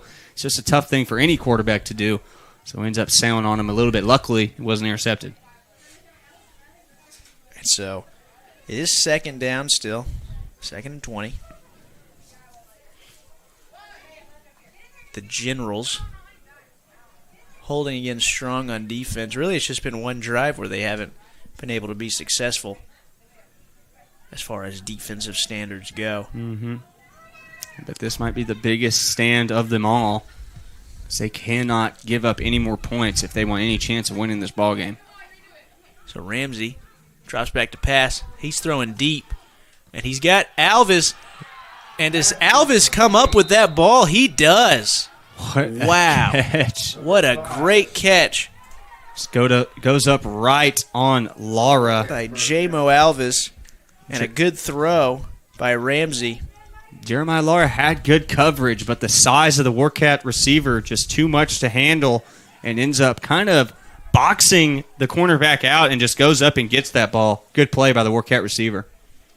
And that's a giant play. And I was thinking the same thing, Mr. Warcats. Bring in number 10. Bring in the big bulldozer, Nick Harris, at running back. Let him power you. Let him milk some clock here. Never mind. What was Ramsey's I thinking as they back play to action? pass. Oh, pay attention to Marco. He's scrambling around. Oh, And ends a up giant tackle for a loss. almost loses the ball on that one. I don't know if you had that angle, but that ball was juggling a little bit. Ramsey's lucky, as Ramsey's on the ground hurt right now. That could be a huge blow for the Warcats, as Coach London is even worried about the Warcats QB as he's running out on the field. He is injured. He's taking a look at him, and we are going to take a quick break while they get that situated. Hopefully everything is okay.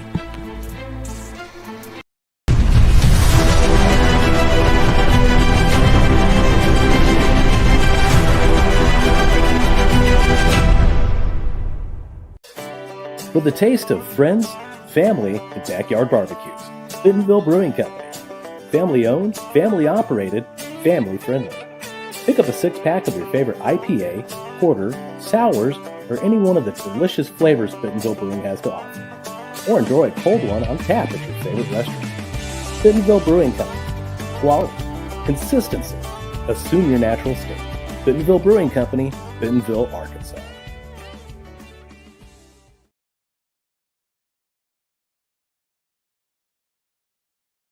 Semipro Saturday is brought to you in part by 950 Ways Graphics. Professional graphics for players, coaches, and teams. Trust the pros at 950 Ways Graphics and look them up on Facebook at 950 Ways Graphics.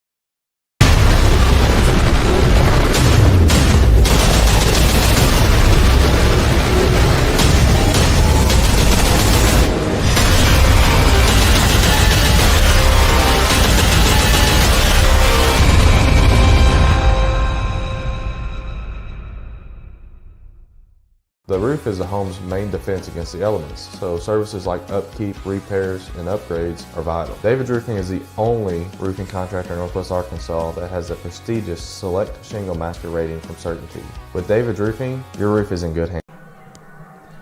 So we are back. Ramsey was able to get up over his own weight, and he's walking back to the sideline. Wright is back in at quarterback, and it looks like they called a penalty on the Generals, unsportsmanlike conduct.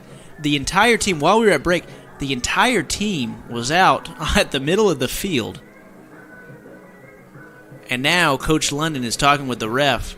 I think he wants an explanation on the flag. But there was a penalty for sure. And, man, after a huge tackle for a loss, that is completely negated. And the Warcats have 1st and 10 within the 35-yard line of the Generals. So that is a huge swing of momentum. And Coach London is still talking to the refs. He wants an explanation. Expect nothing less from Coach London, fighting for his boys till the very end. You can just see the frustration in Coach London's face. Just not his day today, but still plenty of time to change things around. So with 7:27 left to play, it's 1st and 10 for the Warcats with a 6-0 lead. Wright takes the snap. He's scrambling around trying to find something. He's holding on to that ball kind of loose. I was thinking the same thing. He does hold on to it, though. What a scary little play right there and by at the the Warcat very QB. end, after he's already tackled, he does fumble the ball, but he is called down. But I'm glad we were on the same page because he had that ball out like this. Looked like away RG3 from holding his on to body. that thing, man. My goodness.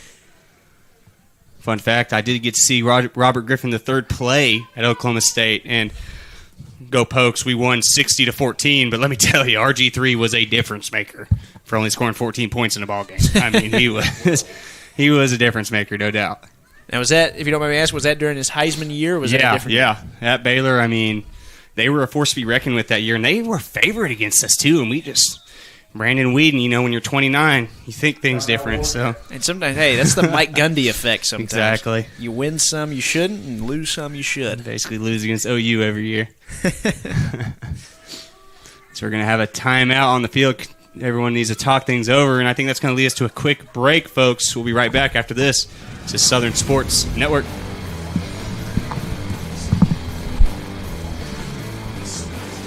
Semipro Saturday is brought to you in part by 950 Ways Graphics. Professional graphics for players, coaches, and teams. Trust the pros at 950 Ways Graphics and look them up on Facebook at 950 Ways Graphics.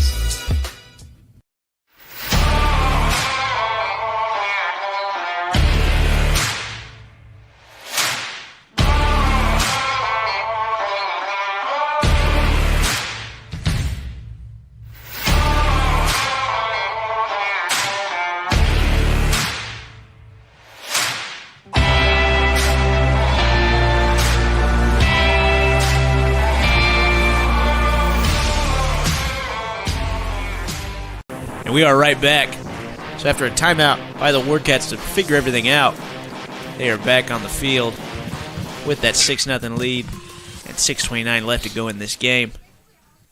And it is Wright who throws it deep. Almost came up with it, too. It does end up being incomplete, though. I'm not going to lie, Heath. If I'm the Generals right there, I'm upset because that ball was hanging in mid. That should have been an interception. I mean, 3 red jerseys around it. I think they're going to think about that one for a little bit. There was a Generals player that had his hands on it, but not able to come up with it. And I missed, but who is in at QB right now? I'm looking at that now, too, and it looks like number 15, Jonathan Bowen. Oh, would it be number 13, Christian Selly? It is somebody out there. No, you're right. Number 15. No, it's number 21. Number 21, Zay Iverson is in at quarterback. I guess Wright had an injury on that last play. Either way, the Generals come up with a huge tackle for loss right around the midfield point. And that is a huge tackle for loss right there. I mean, that pushes the Warcats back 15 yards and basically gives the Generals a new ray of light. That was number 44. The man, Julie Constant, with a nice tackle for loss. Julie Constant. And so, that is a huge momentum shift. Still got about 5:38 left to go. 5:38 left to go here. Coach London's down there talking to some player about something from the other team. That's number 5. That's our guy. We've said his name a few times. That's J-Mo Alvis, talking to London about you never know what. Yeah, the way they were wording it didn't seem like they were good words, but they seem to be in good spirits right now. And that's going to be a hold. And they're going to call a hold on the Generals. It's a defensive hold, automatic first down. And that is a killer. You've had 2 giant defensive plays on this drive for the Generals be negated by a penalty, and that's kind of been the story of the night for the Generals. And it's just hard to see. I guess the defensive backs just were fighting for their life to stick with their man because basically right from the get-go, the quarterback was running for his life right there. I mean, there was no reason to really be locked onto a receiver because the quarterback wasn't even looking downfield. But either way, that is going to hurt the Warcats tremendously. And this drive keeps being sustained, and the Warcats had the ball at the 25-yard line. And Coach London is looking. There's a photographer who's showing him a photo reminiscent of Pat Beverly a few years ago with the Lakers. Pat Beverly, that's a character right there. I feel like he's kind of a fan favorite in a way, or a fan. He's an Arkansas guy. Is he really? He is. That explains a lot. It really does. And so, either way, Wright is now back in at quarterback. I wonder why they had Zay Iverson there. Wright must have been shaken up. He throws it deep. I didn't like that play call Not at all. The safety had it read from the get-go. That's going to be intercepted now. Is it a touchback, or are they going to get marked on the one? It looks like they're going to mark him. They're going to call a touchback as well. And so that's a huge play, and no penalties on that play. Surprise. The Generals get the turnover. I'm going to be honest with you. I did not like that play call, Carter. Not at all in that situation. You're in the enemy's territory. I mean, even if you don't get it, if you play your cards right, they're going to have to go 90-plus yards to score a touchdown, which they haven't been able to show, which they haven't shown at all this game. Yeah, Heath, I just, from pulling out the bags of tricks in the third quarter, that just seems like kind of a reach as a Warcat coach. I mean, you got to run the ball there, not take a Hail Mary fade route. So the Generals, it seems like every play they get new life. Mm-hmm. And they got new life once more. Let's see if they can do anything on offense on this drive. It's like they both don't want to win this one, even though you know that's not true. They both want it bad. I mean, this is basically a battle for Arkansas here at the Backyard Bowl. And so, I'll tell you, there's a little bit of energy more right now on this General sideline than there was about 30 seconds ago. After how many calls haven't gone the Generals' way, you got to know they're licking their chops right now. I mean, they've just wanted the ball in their hands probably for the last 5 minutes, 10 minutes. And once more, the refs are talking to each other. I've said that a lot tonight. Yeah, they are. I don't know if maybe trying to figure out exactly where to spot this ball. Mm-hmm. It's been a lot of different elements from all sides here. I mean, the refs are really working hard for this one. You got running back coach Carlos Trevino. He's out on the field. He just threw a ball onto the sideline. He's upset. He wants an explanation. We are about to have football. Here we go. Ref says, let's do this thing. Let's go. And with 5:28 left to go, with a 6-point deficit, Quay Watson and the Generals start this drive at the 20. I was about to say, Heath, I know I've said it a lot tonight, but Quay Watson is the difference maker. Ooh, and Quay gets hit as he throws, and it falls incomplete. He took a big shot. Mm-hmm. Quay got lit up, but I will say if that receiver grabs that ball, I think he's going to pick up 5 or 6 yards. Let it slip right through his hands, and I think he knows that he's still standing there in disbelief. Yeah, I think he might have saw the light. That was Jordan McGee with that drop there. And so, 2nd and 10, 5:21 left to go in this game. One benefit, the only benefit you can think of an incomplete pass is the clock stops. Mm-hmm. So you do have to start to worry about that a little bit with 5:21 left to go in this game.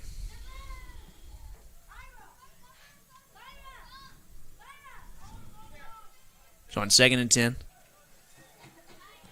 you've got 2 receivers to the bottom of the screen, and are they going to call a delay of game? They are going to call a delay of game. Is it a delay of game? Oh, my. Coach London's got to be furious right now. Looks like they cannot figure out the play call, and there was no sense of urgency. You see Quay holding his hands up like, I'm waiting for the call. Generals are going to walk back 5 yards. It's a little miscommunication as Quay's. You can see the frustration he's showing. But luckily, only 5 yards. Definitely manageable. Not exactly what you want to see, but I'm sure Quay Watson can run it for 15 yards need be, or find a corner route for 15. So let's see if this penalty changes the play call at all. They got a stack set up on the bottom side of the field with their receivers. Quay's looking that way. He's shifting. He's looking around. Just and throws he a gets guy out. off. He's able to get out, and it's a complete pass. What a play from to Quay make Watson. something out of nothing. Exactly. My goodness, Quay Thomas. The great plays. We're going to check that one back.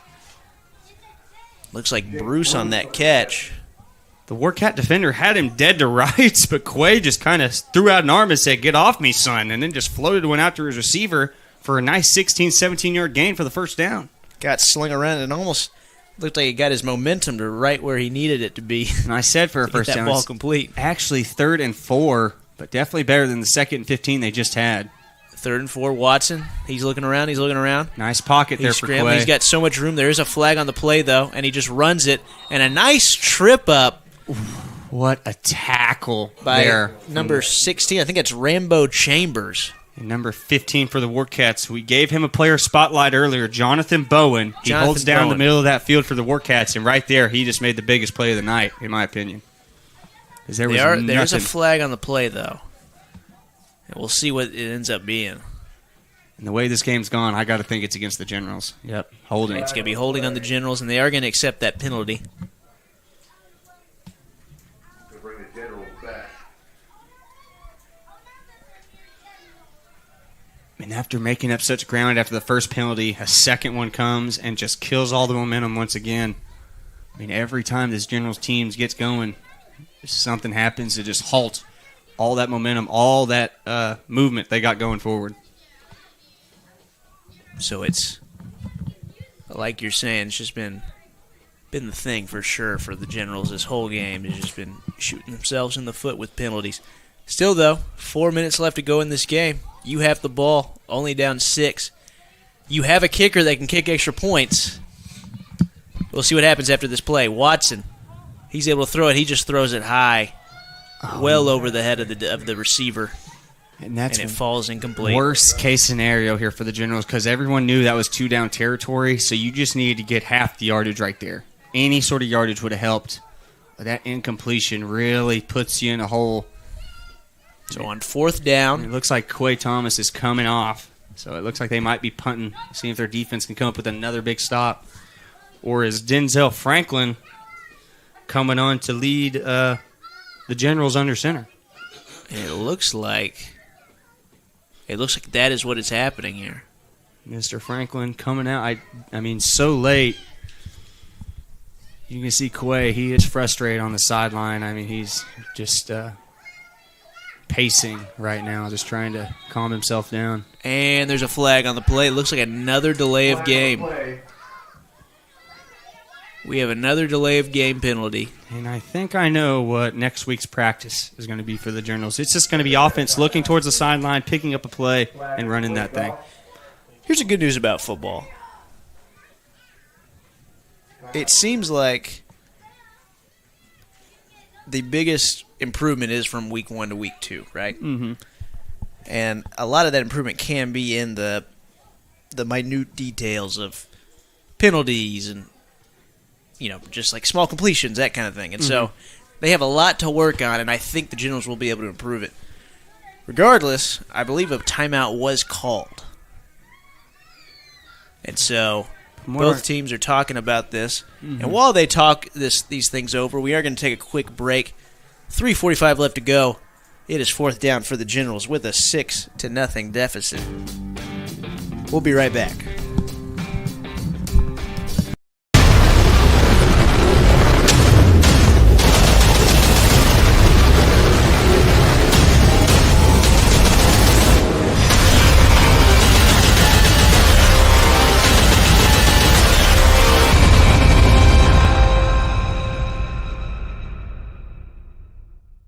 The roof is the home's main defense against the elements, so services like upkeep, repairs, and upgrades are vital. David's Roofing is the only roofing contractor in Northwest Arkansas that has a prestigious Select Shingle Master rating from Certainty. With David's Roofing, your roof is in good hands. All right, we are back. 4th down for the Generals. If I do say so myself, it's make or break right here. Thomas is in. Pocket collapses on him. He gets sacked. He gets wrapped up and thrown. As a little bit of extracurricular activities as you see the flags come in. And they are throwing flags. I will say the lineman was going a little bit longer, but the punch was thrown by the Warcats player, so I'd love to see how this one's called. Yeah, and the flags were thrown immediately once those guys got into each other's faces. We're going to see exactly what they end up calling here. If you're the coaches, you want to make sure everybody just calms down. Don't want to do anything that causes ejections. I'm pretty sure if he gets ejected this game, he misses next game. All of next game. So this is a big call there for that player. He wants to see the field next week. And it was a punch. You saw the closed fist and you saw the connection. I mean, yeah, that's a big no-no in just about any sport. If this was UFC 300, we'd be down for it. But right. This is CMFL opening day, ladies and gentlemen. So you can watch the lineman get after it, and then bang, a little bit of a right hook to the back of the head. That would have been illegal in UFC as well. So neither football or UFC is that fly, ladies and gentlemen. So in no world, in no sport, is that allowed. Wow. Not yet. Not yet, at least. And it looks like they figured it out. And that's going to be a flag on the Warcats. I think that's going to be a automatic first down as well. Maybe not. DeMarco Hubbard coming out on the field, and he is a defensive mastermind, not an offensive one for the Generals. So they're walking him back. And, yeah, that's going to be a Warcats ball. You see Rashawn Gates, and you see the big boys coming out from the trenches, a.k.a. offensive linemen. It is a change of possession. And then a 15-yard loss, though, for the Warcats. It looks like, I guess, the Warcats are the one that got that unsportsmanlike penalty. As we saw on the replay, right hook. So thank you again to our good producer. He does good sometimes. He does have his moments, our producer. And so, Coach 3:34 left to go, though. Warcats do have the ball. I think that's the biggest thing right now for them. At this point, Coach London might as well put on pads and a helmet because he has been out on that field almost as much as anyone. I mean, and what do you think? You think he could do okay out there? I think he could do okay. He lined up across from me at the wide receiver position. I'd be worried. I mean, you throw that ball high, he can go up and get it, I'm sure. And so, 3:34 left to go. You got to think that the Warcats are going to try to, if they not score, then obviously just run out the clock. And that's a big run on first down. I believe that was Gates who took that ball for about 8 yards on a grown man run. Generals wrapped him up at around the 4-yard mark, and then he just kept pushing and ended up getting around 10 yards on that one. He might have pushed the chains forward. Nope, it actually looks like he only got 7 or 8. It's going to be pretty close, though. 7 or 8. Yeah, that was a good run. And so, second and short, that clock is running. And we got about 3 minutes left to go in this game. 3 minutes left to go. 6-0 lead for the Warcats. This game is really in their control right now. Let's see if the Generals can do anything, though, if anything, to get the ball back. But right now, Ramsey is quarterback. He takes the handoff, or takes the snap, hands it off, and he stays in bounds. The referee is going to say that the running back stayed in bounds, and that clock is going to keep on rolling. Good 2:30 left to go. Good tackle there by Cale Williams, number 0. 2:30 left to go, but it is going to be 1st and 10 now. 2:20 left in this ball game. And I asked first down. I mean, you got to think at this point it's all but over. And the way this game's gone, it definitely kind of coincides with what Coach Wayne Hall was saying about the Warcats. And he said this is a special group of men, all headed for the same goal. And from what I've seen, everyone has tried to do their part in this game. Everyone has tried to make their puzzle piece fit. And I know it hasn't been pretty. And I know there's only been 6 points scored. But I would say the Warcats have been the better unit of the two. The Generals kind of had a little bit of arguing, a little bit of inner turmoil, which kind of ended up shooting them in the foot in the end, I think. There's still 2 minutes left, but the Warcats, I think, might be able to pull this one out. So they do call it timeout, 1:59 left to go. And we're going to take a quick break. We will be right back, though, to end this game.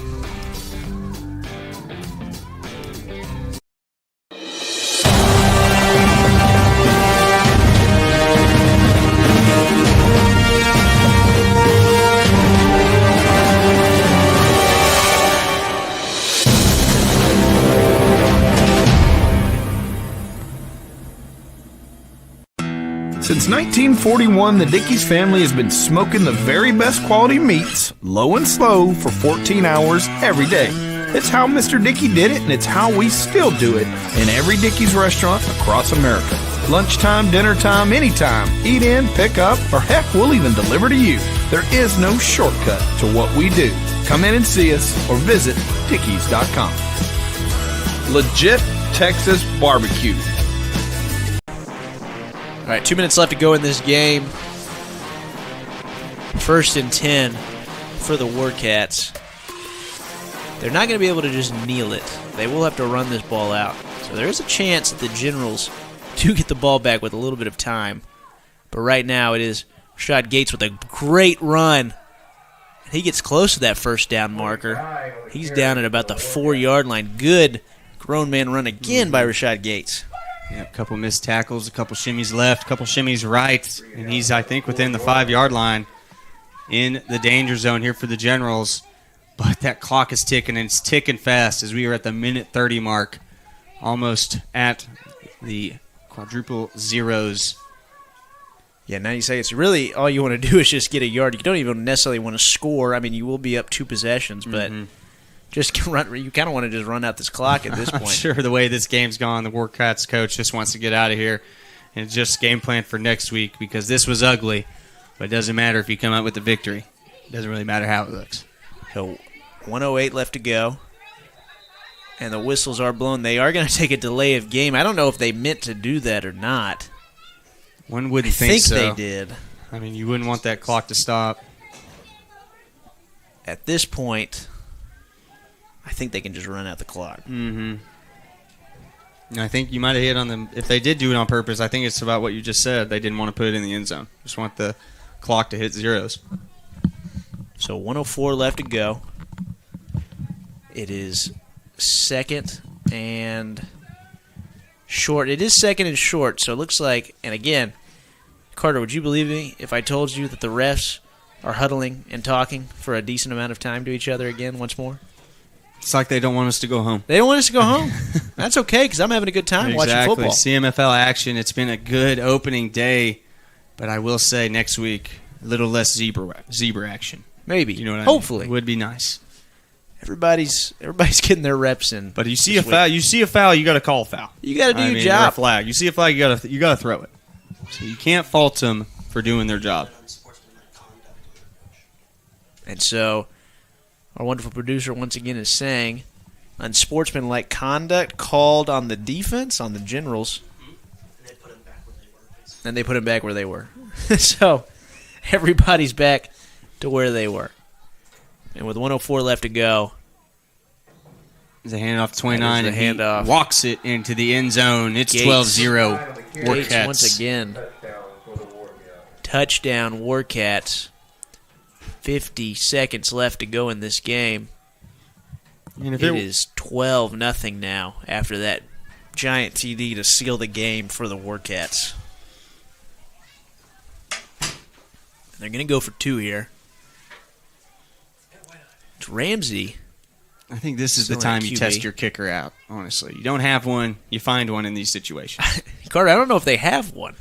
Shoot, my coach put me in to try and kick one time. I had no idea what I was doing. Almost pulled my hamstring doing it. Oh, he man. just said, go sit down, Carter. You're good.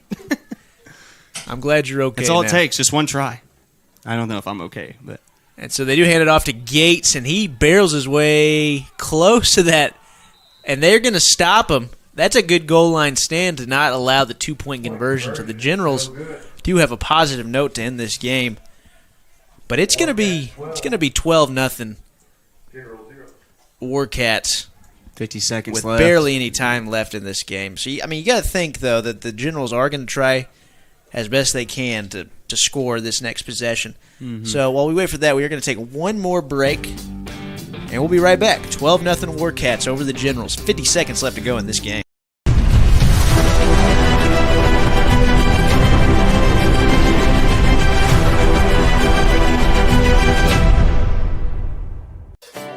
With the taste of friends, family, and backyard barbecues.